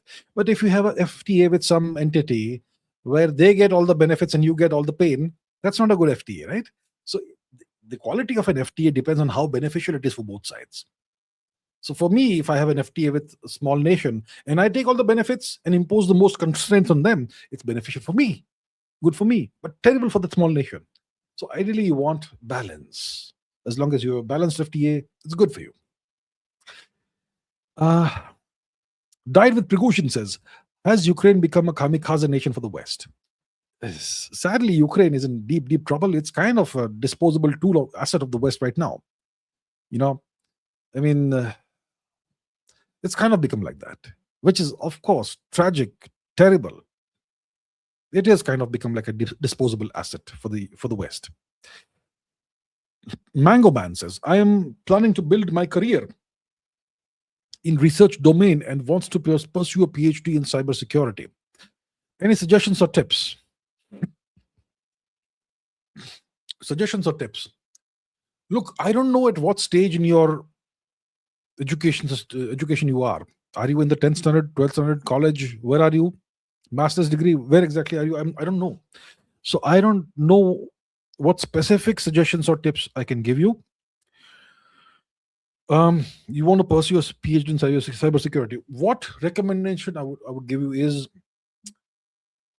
before you reach the PhD level, make sure you master all the basics and fundamentals.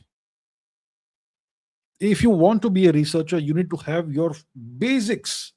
You need to be really strong with your basics. You need to have mastered your basics, the fundamentals. The fundamentals of cybersecurity, the fundamentals of computer science, I don't know, data structures, algorithms, and whatever it is, operating systems, and whatever else you have in cybersecurity, you have to master the fundamentals. If you can do that, then you can do as advanced research that you want. Yeah. So that's the advice I'll give you. Master the fundamentals. All the best.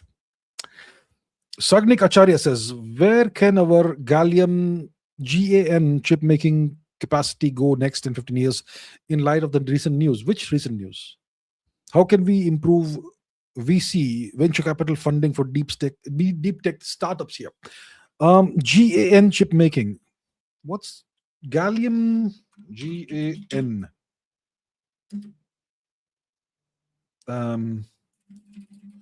Architecture. Generative adversarial network. I'm not sure if that's what you're asking me. Chips, GAN chips. What are GAN chips? Gallium nitride. Okay, gallium nitride. Gallium nitride chips. What does it do? Gallium nitride direct bandgap semiconductor, commonly used in blue LEDs and so on. Look, okay, so where can our gallium nitride chip making gallium nitride is a semiconductor. Yeah, I suppose it has some use in chips. Yeah, okay. Where can it go in the next 10 to 15 years in the light of the recent news? Which recent news? Are you talking about the interim trade framework thing? I don't know if that is relevant to our chip making semiconductor program. Where can our capabilities, technological capabilities for manufacturing chips go in the next 10 to 15 years in the absence of any news? It will all depend on whether we can acquire or develop photolithography technology. Photolithography machines are used to etch the circuits on chips, incredibly detailed circuits on very small chips. You need photolithography technology. The Chinese are trying to reverse engineer or acquire it somehow, using people who have worked in ASML, which is a Dutch company, which is the world leader in photolithography technology. So if India wants to be at the same level as the US and China in chip making, we will need to master photolithography technology. That's what we need to do. And yeah, so that's the thing. That's the challenge. How can we improve VC funding for deep tech startups here? Venture capital funding. Well, Indian venture capitalists will have to they will have to change some of their outlook. They will have to develop a bigger appetite for risk, and secondly, think long term. Don't just cash out once the company or the startup has reached a certain stage. And obviously, if the government can ease up the improve the ease of doing business and so on in India, it can certainly help. Yeah. Namit Rana says, if this path silenced by Anglos, that if we martyred while saving Dharma, we will get Swarga. Swarga will have Soma, honey, ancestors, Apsaras, dance, pleasure, and beautiful, best things 10,000 times that of earth. It sounds suspiciously like a very different religion to me. Is this path silenced by Anglos? I'm not exactly sure what you're saying, but what you're saying is very suspiciously similar to something a different religion says. So, Parag Chauhan says, removing UGC and making reservations on economic basis is vital for Bharat, and removing caste and replacing it with Varna and Gotra system as it used to be. When will we start to rebuild Bharat as it used to be? Now, when will this happen? I don't know. I would like this to start right away tomorrow morning. Ideally, it should start immediately. But when will it happen? It depends on our leadership, on our elected leadership. Do they, first of all, want this to happen? Or do they not want it to happen at all? If they do want it to happen, then when will they start working on this? I don't know. So I agree with you. We need to make reservations on the basis of family's economic condition, right? That's what you need to do instead of making it on, basing it on caste. We need to completely remove caste. I completely agree with you. And let people continue their jati traditions and gotra, whatever, right? Let people do it individually, but there should be no official caste anywhere on any document. So that's how we go back to the way we used to be. And so I agree with these things, but when do we start doing this? It's not in our hands, because we don't control the country. It's the politicians and the elected people who control the country, and this will happen only when they decide it's the time to do it. I'm not sure when that happens. It's in their hands.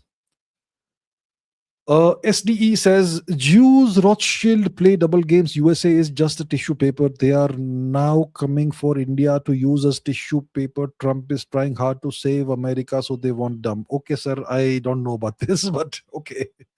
I haven't studied the history of the Rothschilds. I don't know about the theories about Jews controlling the world. I don't know if they're true or not. So, yeah, don't know.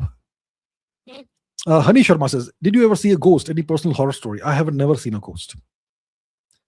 I've never experienced anything substantially supernatural. I've definitely never seen a ghost. So I don't have any personal horror stories. Sorry.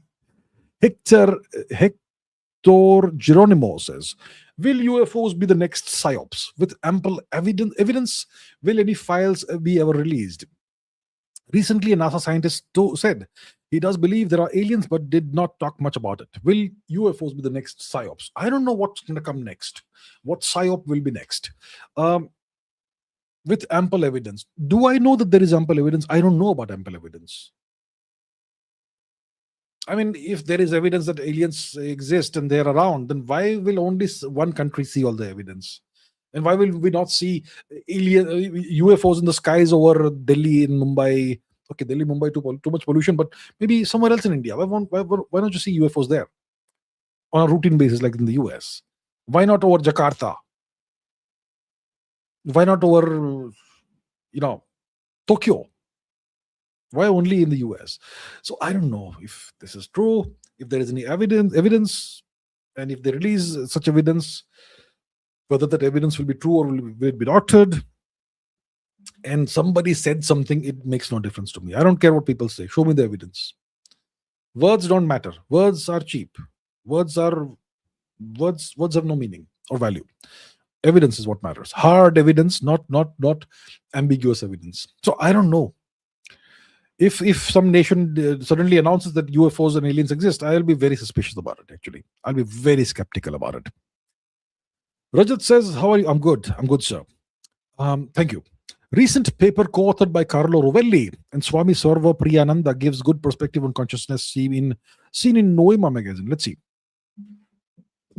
Carlo Rovelli, Swami Sarva Priyananda. Which Noema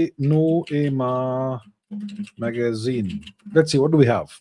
Consciousness across three worldviews. Okay. Consciousness across three worldviews. Central concepts in three different domains. Hindu tradition, computer science, and quantum physics find analogies and reflect one another. Interesting. I'll not read this whole thing over here, but very interesting. And I shall certainly check this out. Later on, not right now. So thank you so much for this very interesting recommendation. Thank you so much indeed, Rajat. And Rajat says, will HAL ever deliver Tejas Mark 1A? Again, delay, news heard. I haven't heard this news of the delay. I'm sure it will delay the Mark 1A. But what is the cause of the delay? I'm not sure. And I think the government needs to look into these matters and, get on top of these things. What are the issues? Address the issues. Yeah. V for Valor says, Ram Ramji, great efforts as always. Thank you so much, Ram Ramji. Thank you very much indeed. Thank you. Died with Prigozhin says, want to create Desi Wagner like PMC. Any suggestions? Desi Wagner like private military corporation. Any suggestions? First suggestion, you need to have a tremendous amount of money. Second, you need to have access to prisons where you can recruit certain categories of prisoners, right? So you need to have you need to have permission from the government. You need to have a lot of money. You need to have a lot of you need to have people who can handle those prisoners and turn them into proper high quality mercenaries. You need to have people who can give military training. You need to have access to arms, ammunition, so many things. So that's how you, and possibly you need to be a chef in the past. Okay. Rajat says, hire talent from Boeing, Safran to build own engine. We can do that. Yeah, sure. Why not? But for that, you need money. And not just the talent. You need to pour in at least $1 billion into the program. You can certainly hire talent. That will require money, like good amounts of money. But then you will need to source all the hardware, do all the testing. You need a wind tunnel. You need an aircraft on which you can test the engine. Then you need to build multiple iterations of the engine. Some of these will not work, some will work better, some will blow up. You need a lot of money to do this.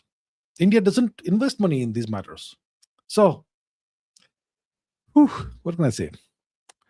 Sweda says, what are your thoughts on causality and unitarity? Is it safe to say that both can't be true simultaneously unless you use the multiple worlds interpretation, the many worlds interpretation? I personally think unitarity is map and not territory.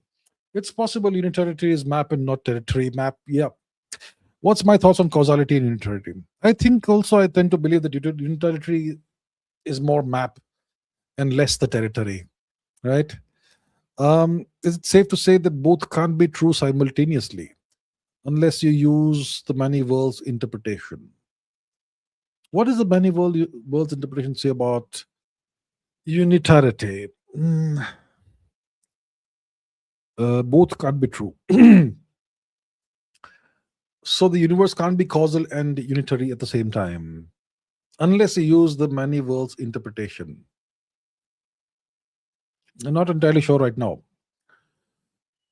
The Everettian many worlds interpretation. I what I can say is that I kind of agree with you that unitarity is more the map, more likely to be map and not territory. Not sure what the many worlds interpretation would say about this. Yeah, so that's what I can say at this point. Yeah, unitarity is most likely map and not territory. Sweda, again the same question. Okay, you have the same question repeated. Well, anyway, yeah. OCI holder says, EU passport for growth or stay Indian? Your opinion? It's entirely your choice. Entirely your choice. I will say you decide for yourself what you think is best for yourself. Yeah. Ask yourself this question. Will you be able to get the growth you want, desire, or deserve if you stay Indian? If you will, well, stay Indian. If you won't get the growth you want in India, then ask yourself that is your love for the country more important than personal growth? If that's the case, you stay Indian. Otherwise, you go for an EU passport. So you have decided yourself, sir. Okay. Right. Iragan says we have majestic temples in India. We are aware of their patron dynasties, but I would like to know about the engineers who were there. We have no idea. We've lost all the information.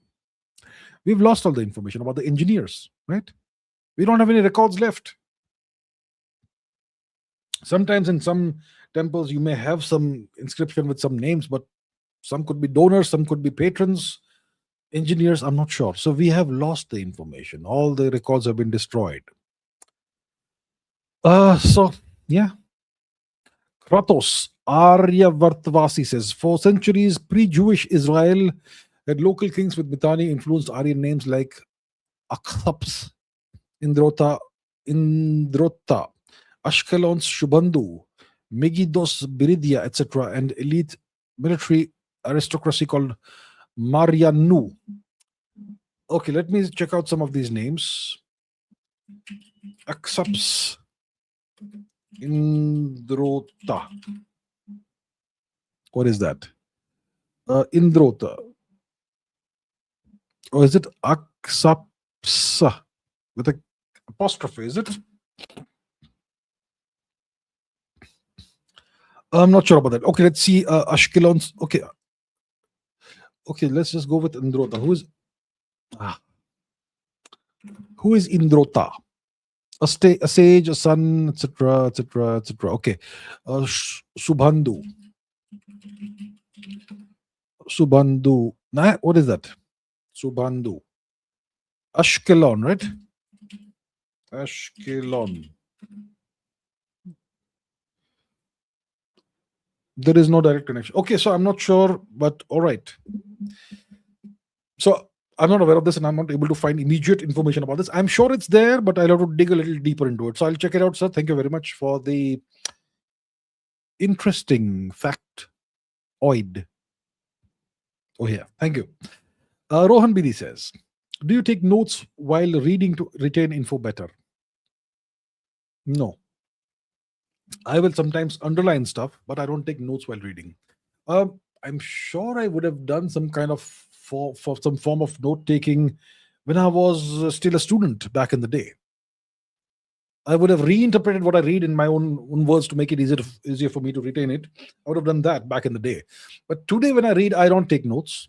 Today, when I read, I will sometimes underline stuff, but I don't take notes anymore. The rational reporter says, has philosophy interested you? What do you want India to produce the most? Great philosophers, mathematicians, physicists, or economists, and in what order? Philosophy fascinates me, but I've never had the time to study it in any great detail. It's fascinating for sure. So what do I want India to produce the most? Great philosophers, mathematicians, economists, physicists, and in what order? What does India need the most? Engineers, physicists, mathematicians, sure. India needs engineers the most. Also physicists. Economists, maybe in a small number. What do economists produce? We know what engineers produce. They produce real world things. What do physicists produce? They produce advances in physics that can be used in the real world by engineers. What do mathematicians produce? They produce new techniques and new concepts, but techniques that can be used in physics that can be used by engineers. So yes, we need engineers in large numbers, physicists in reasonable numbers, mathematicians in small numbers, economists in smaller numbers, philosophers in whatever numbers they would want to produce themselves. Philosophers, well, they don't actually produce any real world goods, but they are, of course, important. So yeah. Died with Prigozhin says, can India have a BrahMos-like joint venture for jet engine gas turbines with NPO Saturn or Kuznetsov? 3 Chinese killed in Tajik border clash with any raw involvement. I am not aware of this Tajik border clash. I've not seen that. Can India have a BrahMos-like joint venture for jet engine gas turbines with NPO Saturn or Kuznetsov? Russian companies, Russian jet engine manufacturers. Can we have it? I suppose we could have it. It would be for both governments to come to the right terms for a joint venture. It's certainly possible, provided both governments are willing and they can arrive at a good kind of understanding and agreement. It's possible. Pradeep Kumar Roy has become a new member. Thank you so much, Pradeep Kumar Roy ji. I really appreciate it, and welcome to the membership of this channel. Thank you, sir. Pycraft AI Central says, after 40 years of long growth, India's market cap overtook Hong Kong and several EU markets. Why do global financial media like Bloomberg still give more focus to EU and Hong Kong? Because they're not pleased with the fact that India is overtaking these Western or Western-controlled economies. Hong Kong used to be a Western-controlled economy, and right now it's a Chinese economy, right? But India is a nation that was formally defeated. It's a culture, it's a civilization that was formally defeated, and it's now standing back up on its feet, and it's kind of rising, and they can't stand it. So they will always underplay India's achievements. Now, slowly, India's achievements are becoming almost too large and too significant to ignore, but they'll still try and do that. It's Indophobia. Let's call it that. Okay. Okay. Mama Bucket VFX says, please check out Bashar Prime Radiant ET entity. Bashar Prime Radiant. Let's see. Prime Radiant. What is that? The Prime Radiant understanding the God particle, all of Existence is made from the same particle. Okay, there's a article over here, and it's about what? Let me check it out. The prime radiant, understanding the God particle. The universe is vast. Particle. Every action, thought, and particle plays a crucial. At the heart of the prime radiant, a profound concept. This blog post will embark on the exploration. Okay. I will check it out. I'll not read the whole thing right now because we are doing a Q&A. But thank you once again for that recommendation. Indeed. Died with Precaution says rupee value has been dropping continuously since 1947. What's my opinion? Yeah, it's been dropping. It's just a fact of life. That's the thing. In the past, the rupee was not a free floating currency. It was controlled tightly by the government of India, and it's been devalued multiple times over the years, over the decades. Eventually, after 1991 or 92, it became a free floating currency, and then it's been manipulated by market forces and maybe something more than market forces, right? So it's just a fact of life. It is what it is. And right now, it's still kind of dropping compared to the value of the dollar. The dollar obviously is this artificially propped up currency, so we'll see about that in the long run. Vihang Korane says, thank you, Abhijit sir, for your guidance, answering our questions and raising our standards through these live streams. I really enjoyed them. Thank you so much, sir. Thank you to you, Vihang, and thank you to all of our viewers for all the very interesting questions that you ask me. I try my best to answer. Of course, sometimes I may not be able to answer, but I try my best. So thank you, all of you as well, for making this channel what it is, right? It's because of these interactions that we have this community that we have right now, and we discuss so many interesting things. So thank you to all of you, all my viewers, past and present and future. Thank you. Hector Geronimo says, will UFOs be... I took this question. How come it's repeated? I took this question a while ago. So, Godliness says, I know nothing will happen, but I will still try. Can someone please, for God's sake, implement traffic rules on the Indian streets and highways? Driving is now becoming life-threatening. What can I say? What can I say? There's no enforcement of traffic rules in India, right? I mean, in some parts of some cities, you may have some enforcement. But overall, in India, it's, you leave it to the gods, unfortunately. Dheeraj Kamath says, reports claim that Sarvam AI has outperformed Gemini in latest benchmarks. Can you analyze? Analysis I can't do right now live, but let's see what Sarvam AI is. I've heard about it. I'm hearing good things about Sarvam AI. What is Sarvam AI?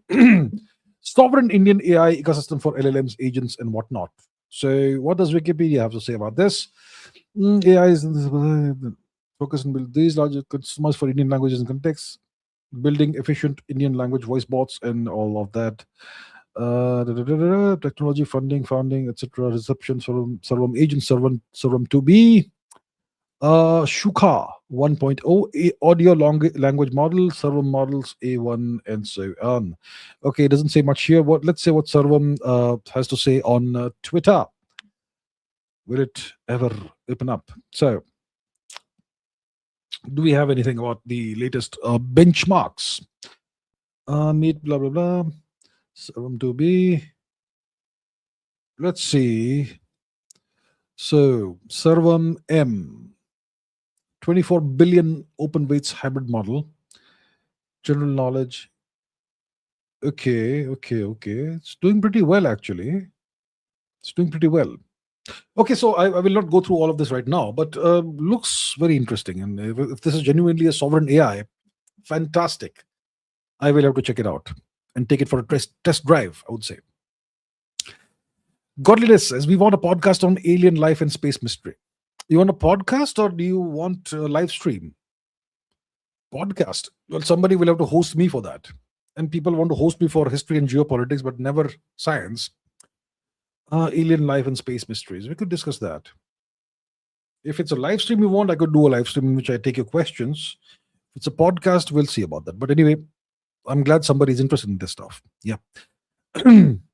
SK1SK says, okay, nothing. Thank you. Thank you so much. Thank you very much. Uh, Sam the Gamer says, if our moon was tidally unlocked like Hyperion, well, it would be a different experience we would have here on the planet. The moon is tidally locked in what resonance? Some resonance with the Earth, which is why, see, the moon's rotation period is the same as the time it takes for it to go around the Earth once. So it rotates, it also goes around the Earth, orbits the Earth. So one rotation of the moon is the same as the time it takes to orbit the Earth once, which is why we only see one face of the moon.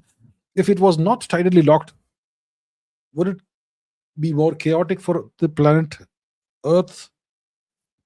It would be different and not necessarily more chaotic. Yeah. The moon would not be at the same distance as it is with us right now. In that case, it would not be tidally locked. And yeah, even if it's a different distance, it can still be tidally locked with a different period of rotation. But if it was tidally unlocked, we would have a different experience here on Earth of the moon, I suppose. Matt Blackbeard says, why hasn't India reverse engineered the Sukhoi 30s, AL-31FP or Mirage's M53 engines? Why not a dual Kaveri jet or Russian-powered indigenous airframe? Well, I don't know why India has not bothered to reverse engineer anything. When the Russians sold various systems to the Chinese reverse engineered everything. The Chinese have their own indigenous jet engine now, which is obviously a reverse engineered Russian engine. The Chinese do this. India never does a thing because India has no ambition, I suppose. Because the Indian model for military procurement was always import stuff, never try to become self-sufficient. It obviously points to a lack of ambition or a lack of leadership qualities somewhere along the way. Where, I don't know, whether it's the very top or at various levels in the military, I'm not sure.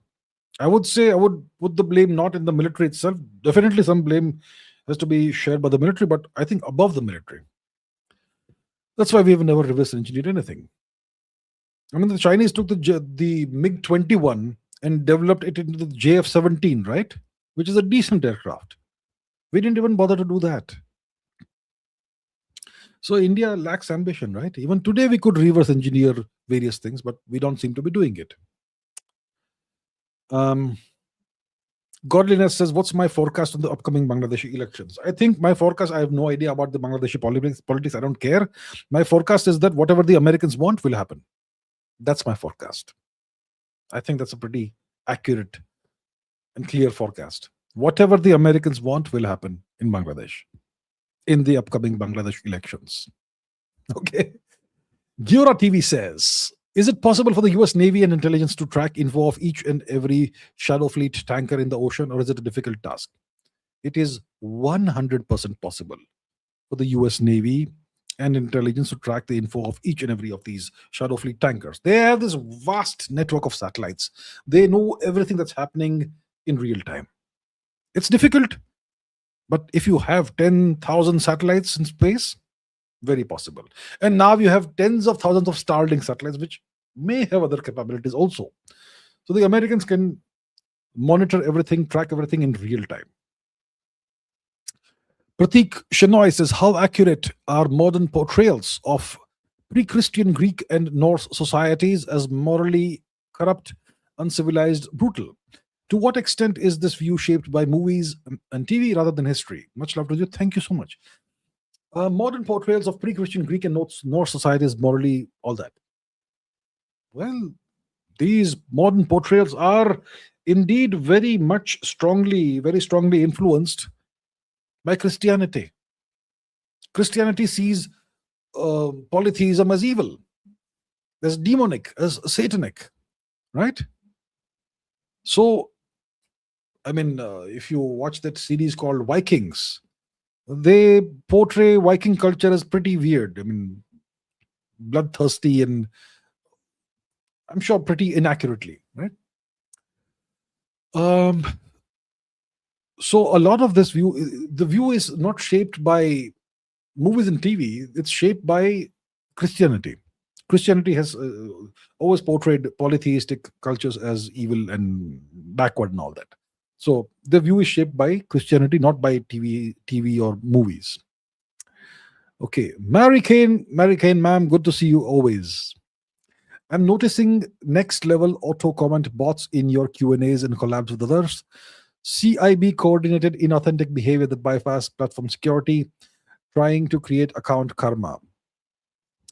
Well, thank you for pointing this out. I'm sure I've noticed some of it. I've not seen the comments in my collabs with others because there are so many of those these days. But okay, it's interesting that this is happening. I'll try and check it out. Okay, so thank you so much, Mary. Thank Mary G for pointing this out, and thank you as always for being such a great supporter. Thank you so much, Mary. Dark Side of the Moon says, list or show your research papers and publications. Not at this time, not over here. I'll show you one. I'll show you one. Okay. There's one. Dark matter and stable bound states of primordial black holes. So if you go to this here, there is this journal called, okay, I'm human, thank you. I am indeed, okay, I've got to do stuff now. Prick all creatures that could shelter in the item. I gotta pick some birds, I suppose. 1, 2, 3. 3 birds. And now I've got to submit this. Come on, IOP Science. So this is a journal called Classical and Quantum Gravity. Can I please not do all this? Yeah. And this is a research paper from May 2002. Dark matter and stable bound states of primordial black holes. This is published in the Journal of Classical and Quantum Gravity. And it's about dark matter and primordial black holes. So that's one, and you can look up whatever else is there. Thank you. Okay. Died with Prigozhin says, why was Popat? What's Popat? What's Popat? 9. Okay, I don't know what Popat is. It's clearly a euphemism for somebody, but I'm not sure what Popat is. So, okay. Rintor says, does India have more than enough rare earth metals? So in future, when China tries to limit it, there shouldn't be any problems. It's very important for Atmanirbhar and various sectors. India has the world's largest reserves of rare earth elements, including metals. India, I repeat, has the world's largest reserves of rare earth elements. But India has never bothered to develop the capacity to extract, refine, and purify these rare earths into what you use industrially and commercially. We don't do the mining. We don't do the refining or the purification. We don't do any of that. The Chinese do it. So we have everything, but we don't have the capacity to actually use it. That's the problem. But it's there. That's why the Americans want India in Pax Silica. Right? So if we start developing the ability to mine, extract, refine the rare earths and produce the finished goods, it may take us 5 to 10 years at least. Once we do that, we will no longer be dependent on anybody else, especially the Chinese. Mr. Dracula. Is Dracula, yes? Mr. Dracula says, don't you think that CCP is pushing itself? Don't you think that CCP is pushing itself as a new party, that India needs a new party? We can make sure it remains a regional power just by pointing out flaws. I'm not sure what you're asking, sir.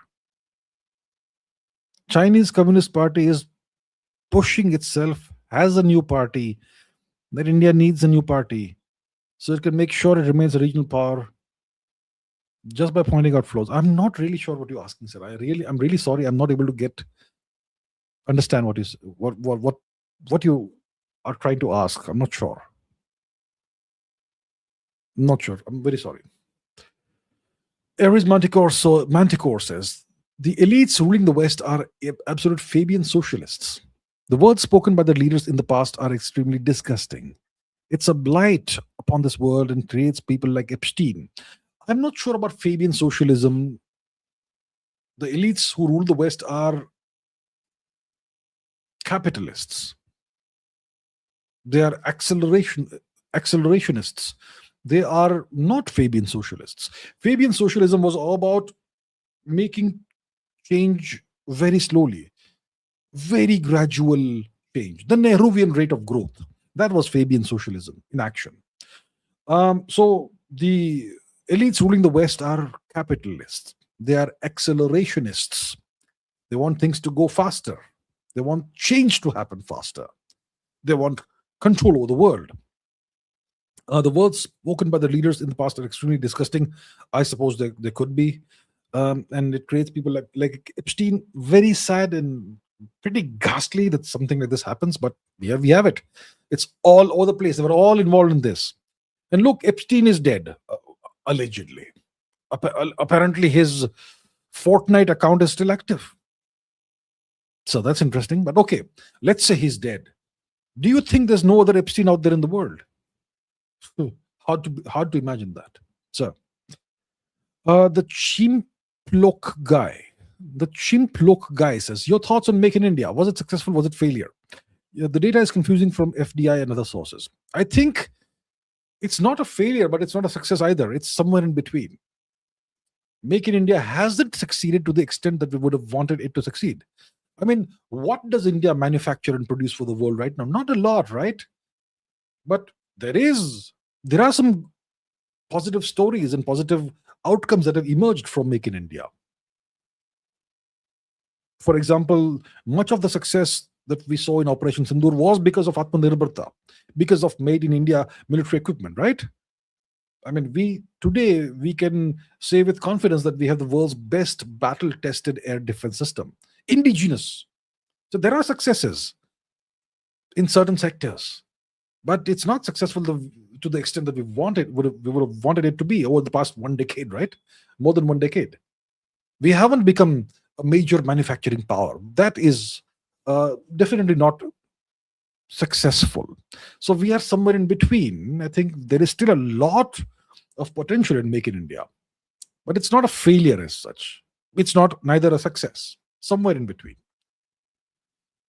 Inferno JES says, whenever mainstream media makes noise, is it prudent to look elsewhere to see what they're trying to hide? For example, Trump tariffs and Maduro's kidnap. I would say right now the biggest noise on mainstream media probably is the Epstein files. So if the Epstein files are happening and there's all this noise about it, what are they trying to hide potentially? Yeah. So it's always prudent to be cautious and to be skeptical. When there's a big amount of noise being made about something, always ask yourself, are they trying to divert everyone's attention away from something else that's more important? It is prudent to do this. It's a good approach to have. It's an approach that reveals a certain extent of critical thinking in your head, right? So yes, do look elsewhere. Try and look around and see what else. What are the shadow signals you're seeing? Obviously you can't suppress everything, but you try and keep it hidden, suppressed. So yeah, it's a good approach to have. Pradeep Kumar Roy says, Blackguard. Oh, sorry, what did I say? Blackguard? Okay, I think my mind is now scrambled after almost 4 hours of this. BlackRock, Vanguard, and State Street collectively manage over $30 trillion in assets. 88% of CEOs of the S&P 500 are controlled by them. Financial industrial complex is actually stronger than the defense industrial complex. I cannot disagree with you. I agree with you. So I'm not sure if the $30 trillion amount is correct or not, but I'm sure it is. You must have done your research. BlackRock, Vanguard, State Street, I'm not sure, but BlackRock and Vanguard I'm aware of. They do collectively manage a very, very large number, quantum of assets. Yes. So yeah, the financial industrial complex obviously it's actually stronger and than the defense industrial complex. I agree. Dheeraj Kamath says, best way Indian Americans can be agents of dharmic civilization. How can Indian Americans be agents of dharmic civilization? First of all, do we even have a dharmic civilization? But okay, let's say India is the dharmic civilization. How can Indian Americans be agents of dharmic civilization? Well, first of all, if you are American citizens, it is your dharma not to betray your country. So you have to obviously be loyal to your country. But you can also be, you could say, ambassadors of dharmic civilization and dharma. How do you do that? Well, what Indian Americans should do is they should organize and and unite instead of being, this divided set of people. Indian Americans don't learn from the Jewish Americans. See how they're always united and cohesive in their actions. They, of course, are American citizens, but they also promote Jewish interests and Israeli interests. Learn from them. Whatever, they are super successful, aren't they? At everything. Indians are also super successful individually, in an individual capacity, but they're spectacular failures at a group level, unlike the Israeli or Jewish Americans. So learn from the Jewish Americans, right? Unite instead of fighting amongst each other all the time. Unite, and then you can be better agents of Dharma. Prateep Kumar Roy says, I'm a Bengali Brahmin. We've had this goat bali pratha in front of our Kuldevi every year, which have recently been stopped due to some government order. I don't know whether it's the right thing to do. Why worship even? The government should never come and interfere in private religious matters. I mean, I can think of another religious practice where goats are sacrificed in very large numbers. So why has this been stopped for Bengali Brahmins? That is terrible. I'm so sorry to hear this. I'm so sorry to hear this. I don't know what to do. I don't know what to tell you, what you should do. I don't understand why this would happen. The government has no right to interfere in private religious practices. Right? Terrible. I hope this is reversed. Maybe you should go to the court, to the judiciary. I don't know. Terrible. Like I keep saying, India is a Hindu-phobic apartheid state. It's terrible. I'm sorry to hear this, sir. Somi Shankar, thank you very much, Somi Shankar ji. Thank you. YT user 7866 says, why do you think original Gurkhas are not joining Gurkha Regiment of Indian Army, instead prefer British, Singapore, or Burmese army? Burmese, really? Last couple of years, no Gurkhas joining Indian Army. There could be multiple reasons. First of all, why do the Gurkhas prefer the British Army or Singapore Army? Better pay. Much more pay, right? You get a lot more money if you are serving in the British Army or maybe the Singapore Army. Burmese Army, I'm not sure about that. Last couple of years, no Gurkhas joining Indian Army. Maybe there are political reasons for that.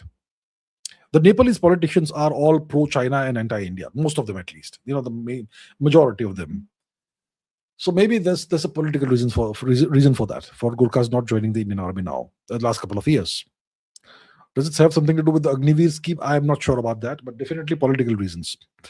So the Indian Army can't pay as much as the British Army, right? So that's another reason for the other phenomenon of them preferring the British Army.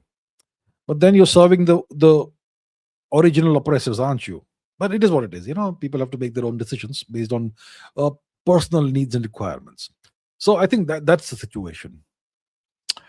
Sam the Gamer says, India's 2015 fissile material stock, 1 to 2K, 300 nukes. I don't have the studies right now in front of me, but there are these studies that were done in the 2010s, maybe around 2015 to 17 or 18, trying to estimate how much fissile material does India actually have.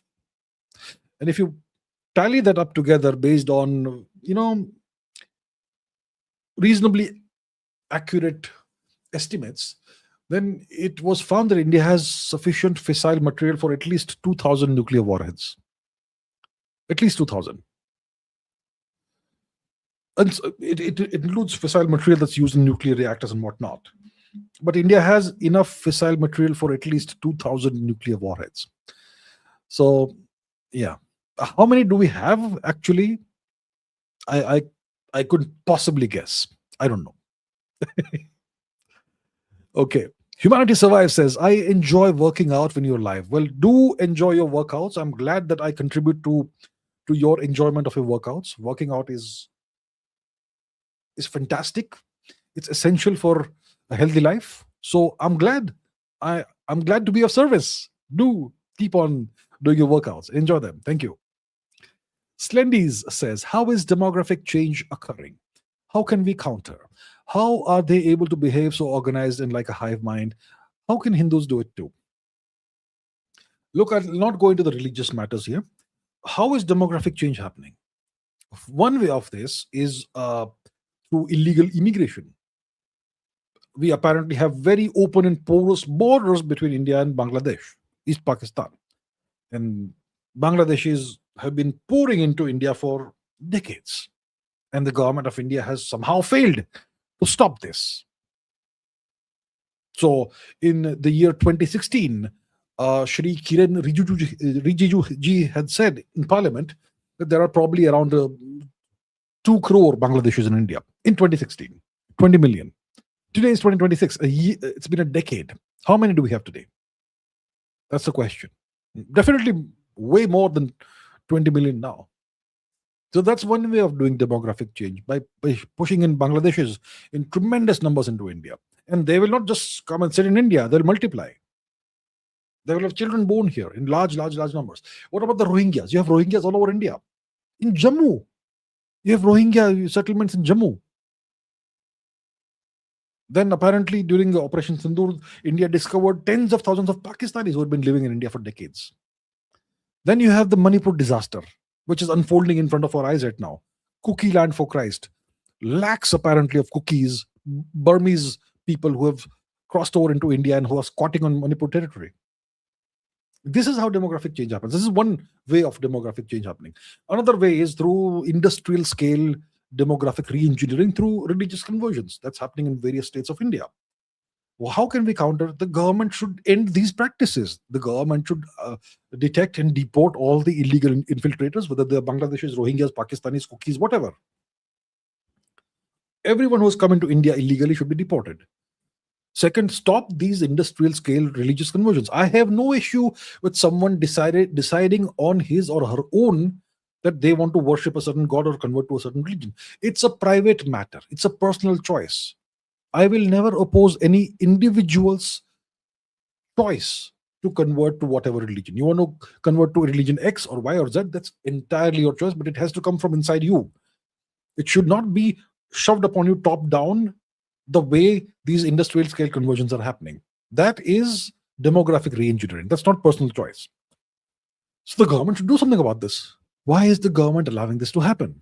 So there are so many ways of countering this, but it doesn't look like we have any political will to do that right now. Anand Grewal says, how to find equal power for men, which doesn't care for pain, and I see so much wrong going, misused power, and can elite culture end because of Epstein? How many questions do we have? How to find equal power for men, which doesn't care for pain? What does that even mean? And I see so much wrong going, misused power, and can elite culture end because of Epstein file? Okay, I'm not able to understand the first couple of questions, but I'll try and address the last one. Can elite culture end because of Epstein files? You mean this ghastly culture that the Americans in the West have of the PDF file thing and the what they do to children and babies and whatnot? Will that end because it's been revealed in the Epstein files? The trafficking of underage human beings and all that, will it end because of the Epstein files? No. It won't end. Still going on. Sadly. It won't end because of the Epstein files. The Epstein files are about exposing the old elite. It's about the power, the powers that be, exposing the old elite and making them irrelevant. But there's new elite who, I don't know, maybe they continue this nonsense, this atrocious, horrific behavior. Maybe they do. So I don't think the Epstein files will end this culture. I think the culture will continue, and I don't know what the cure to that is. Pradeep Kumar Roy says, wrong treatments, organ trafficking, bodies alive or dead, not just skeletons. 1980s Kolkata was much more sanitized history. Moloch active through hospitals. None of us are safe, it seems. Yeah, 1980s Kolkata. Well, so I've only heard about this skeleton thing, the sale of these skeletons. I didn't know that there was like millions of them, which sounds, which indicates something really, really, really wrong, something really horrific that happened. I don't know who did this and why was no one ever punished, but looks like there was so much more to this. Yeah. Maybe somebody needs to investigate this in detail. Maybe the government of India needs to wake up and look into this. Because if those people weren't punished, they can still do that. Yeah. Okay. Giora TV says, I don't see any point of propaganda wars. Overwhelming strike delivers visible results that don't require propaganda, like 1971 results. There is a lot of value to propaganda wars. You can win without fighting. You can demoralize the enemy without having to land a single punch, a single blow, a single $2 million missile. There's a tremendous amount of value to propaganda. It will deliver invisible results that the victims themselves won't see. Okay? These are the dark arts of geopolitics. There's a tremendous amount of value in that. Anirudh Kumar says, what was the pre-European dharmic equivalent of a PhD? Nobody had PhDs. Nobody cared about PhDs. What was the dharmic? See, it was being regarded as a guru. Today, Indians imagine that a guru, your teachers are your gurus. Yeah? You stop paying your teachers, they won't give you 1 more second of knowledge. The moment you stop paying your fees, you think your teachers will teach you. They'll ask you to leave. Did a guru ever do that? So to be regarded as a guru, you have to be the wisest of the wise, the most knowledgeable of the knowledgeable. So being regarded as a guru was the true. I mean, today any Tom, Dick, or Harry can get a PhD. Okay, if you look at the standards of the Indian PhD thesis, it's absolute garbage. Go to Shodh Ganga. Let me show you. Okay, I mean, let's do this. Shodh Ganga, reservoir of Indian thesis. Okay, search thesis into Shodh Ganga. What shall we search for? Let's say sociology. Let us see sociology thesis. Imprisonment and women, a sociological study. Sociology of teacher-student relations. Let's not do that. Impact on Doordarshan, a sociological analysis. Okay, stop that. Whoever this person is, it doesn't matter. When was this done? 2005. Content chapter 1. Okay, it's asking me to download the stuff. My point is the Indian PhD thesis is trash. The average Indian PhD. I think the pre-European dharmic equivalent was guru. Angad Gribal says, so much lack of trust among people in how to create mess, which is ruining Gen Z and millennial and future scares me because they don't understand things. So we can fix this by fixing the education system, and we will once again have tremendously high quality individuals. Maybe the Gen Zs and millennials and Gen Alpha are, they don't understand things. It's not their fault. The system has done this to them. Let's make sure generation beta, Gen B, Gen beta is much better quality by reforming the education system. So it can be done. All these problems can be fixed if there is the right leadership and the will to do this. Aries Manticore says the Epstein files have invoked a new wave. Anti-Semitism is on an inexplicable rise, along with anti-feminism, anti-trans, and anti-wokeism. Rothschild lost a court case in the US awarding to who? I'm not aware of any of these things. There's a new wave of anti-Semitism, anti-feminism, anti-trans, anti-wokeism. Are these all connected to the Epstein files? I'm not sure if it's connected to the Epstein files. A Rothschild lost a court case in the US. I'm not aware of that also. So look, I am not aware of these things. I'll have to look it up and then perhaps see if there is a connection to the Epstein files. And is there a warning to someone? I don't know. So, okay. Abhirup Sarkar says, is it wise to trust people in real life in order to build connections, knowing how often history shows betrayal and self-interest? It is highly unwise to trust people in real life unless they are your family. Even in family, you have to be careful. Look, in your life, let's say you live 80, let's say you live 100 years. You're going to have in your entire life maybe 3 to 5% persons you can genuinely trust. You're going to meet hundreds of people. In your entire life, you may have, if you are lucky, you will have 3 to 5 people who you can trust completely. Okay? But you have to build connections in life. So you build those connections, but you have to be careful. You can't trust anybody entirely and completely. You have to be careful. You have to be prudent. So don't trust people blindly. McLevin says, what are the options for general category people now? Vote for opposition or nota? You vote for the opposition, you're going to go from the frying pan into the fire. Okay? Right now, you're in the frying pan. Right now, you're in the frying pan. You vote for nota or opposition, you're going to jump into the fire itself. What are the options? I don't know what are the options. What are the options? I don't know what are the options. Yeah. Trust in God.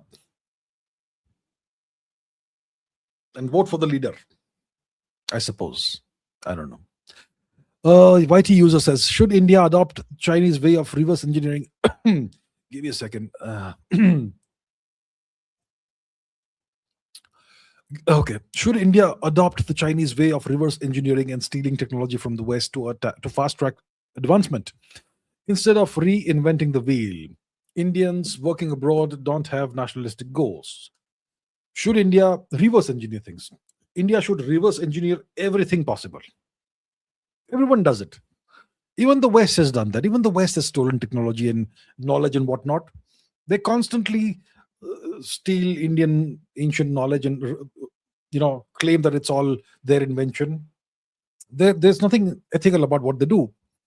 So India should go ahead and reverse engineer everything that's possible. Absolutely everything possible. Yeah.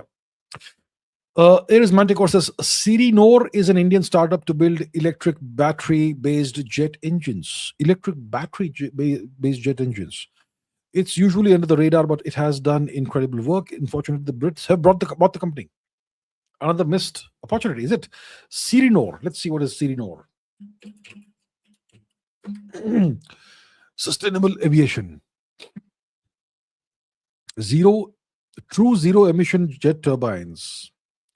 Electric jet engines. Norwegian startup. How did it become Norwegian? You're saying it's Indian.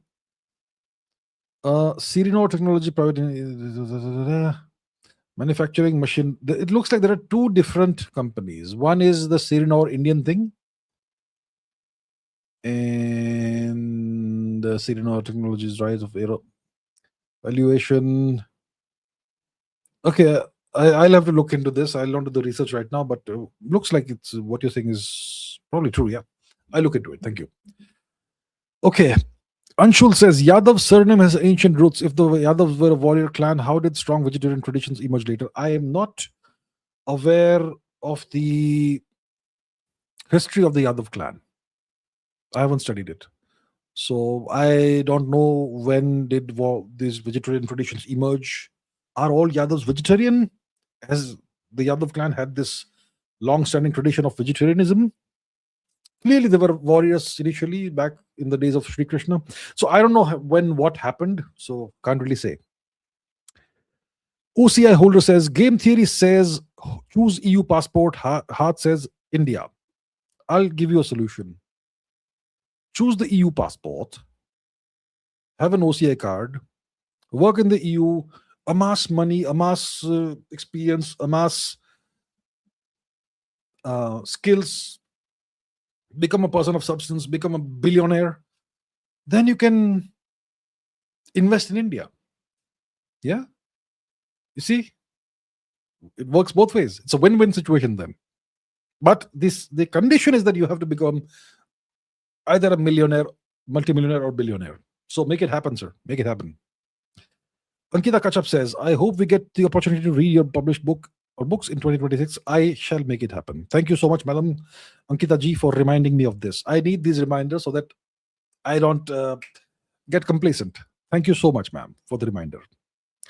Shreyas Mitra says, thank you for doing these sessions. I am learning so much from these sessions. Heartfelt gratitude to you and for the other members and to the other members who ask amazing questions. Thank you so much, Shreyas, to you and to all the members and to everybody who asked questions. My only issue is that I can't answer everybody's questions because I simply can't. But thank you so much, everybody. Indeed, very much. Slendies says, your thoughts on de-dollarization future of India TN. What's India TN? Thoughts on de-dollarization. I think eventually it will happen, right? It will all depend on how powerful or not the US is. As long as the US remains the all-powerful entity, the dollar will remain super relevant unless India, Russia, China get together and do something about it along with BRICS. So it's still, it's not decided yet whether this will happen. But yeah, the dollar is getting weaker. And one way of the US getting rid of its debt is maybe slowly deflating the value of the dollar. That's another thing they could do. So we'll see. Shashu Zizu says, is the global south the swing vote in geopolitics? No, there's no voting in geopolitics. It's not a democracy, you see. The global order isn't democratic. It works on the principle of the rule of the jungle. Might is right. So the global south isn't a swing vote. It has no vote. Only the powerful have a vote or a say. Okay, Hyphen says, one more super chat just so that this stream lasts a few seconds longer. Blockbuster live stream as always. Thank you so much. Thank you very much. It's crossed 4 hours now. Maybe I should stop now. My throat is protesting. But anyway, thank you so much, sir. Thank you so much. Ankur Das says, how can we stop ourselves from becoming a vassal? How can we stop ourselves from becoming a vassal? By becoming more powerful. That is the only solution, by becoming more powerful and having more options.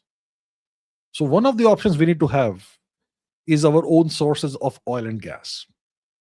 If we can discover miraculously sources of oil and gas which can provide for all our needs, that gives us tremendous advantages and leverage. That's one thing. The other thing is become more powerful, become a larger economy, become a more powerful military, all of those things. That's how you stop yourself. And also, of course, allying yourself with like-minded nations, other nations, if we can. That's how you stop yourself from becoming a vassal. It's always by having more leverage and more options.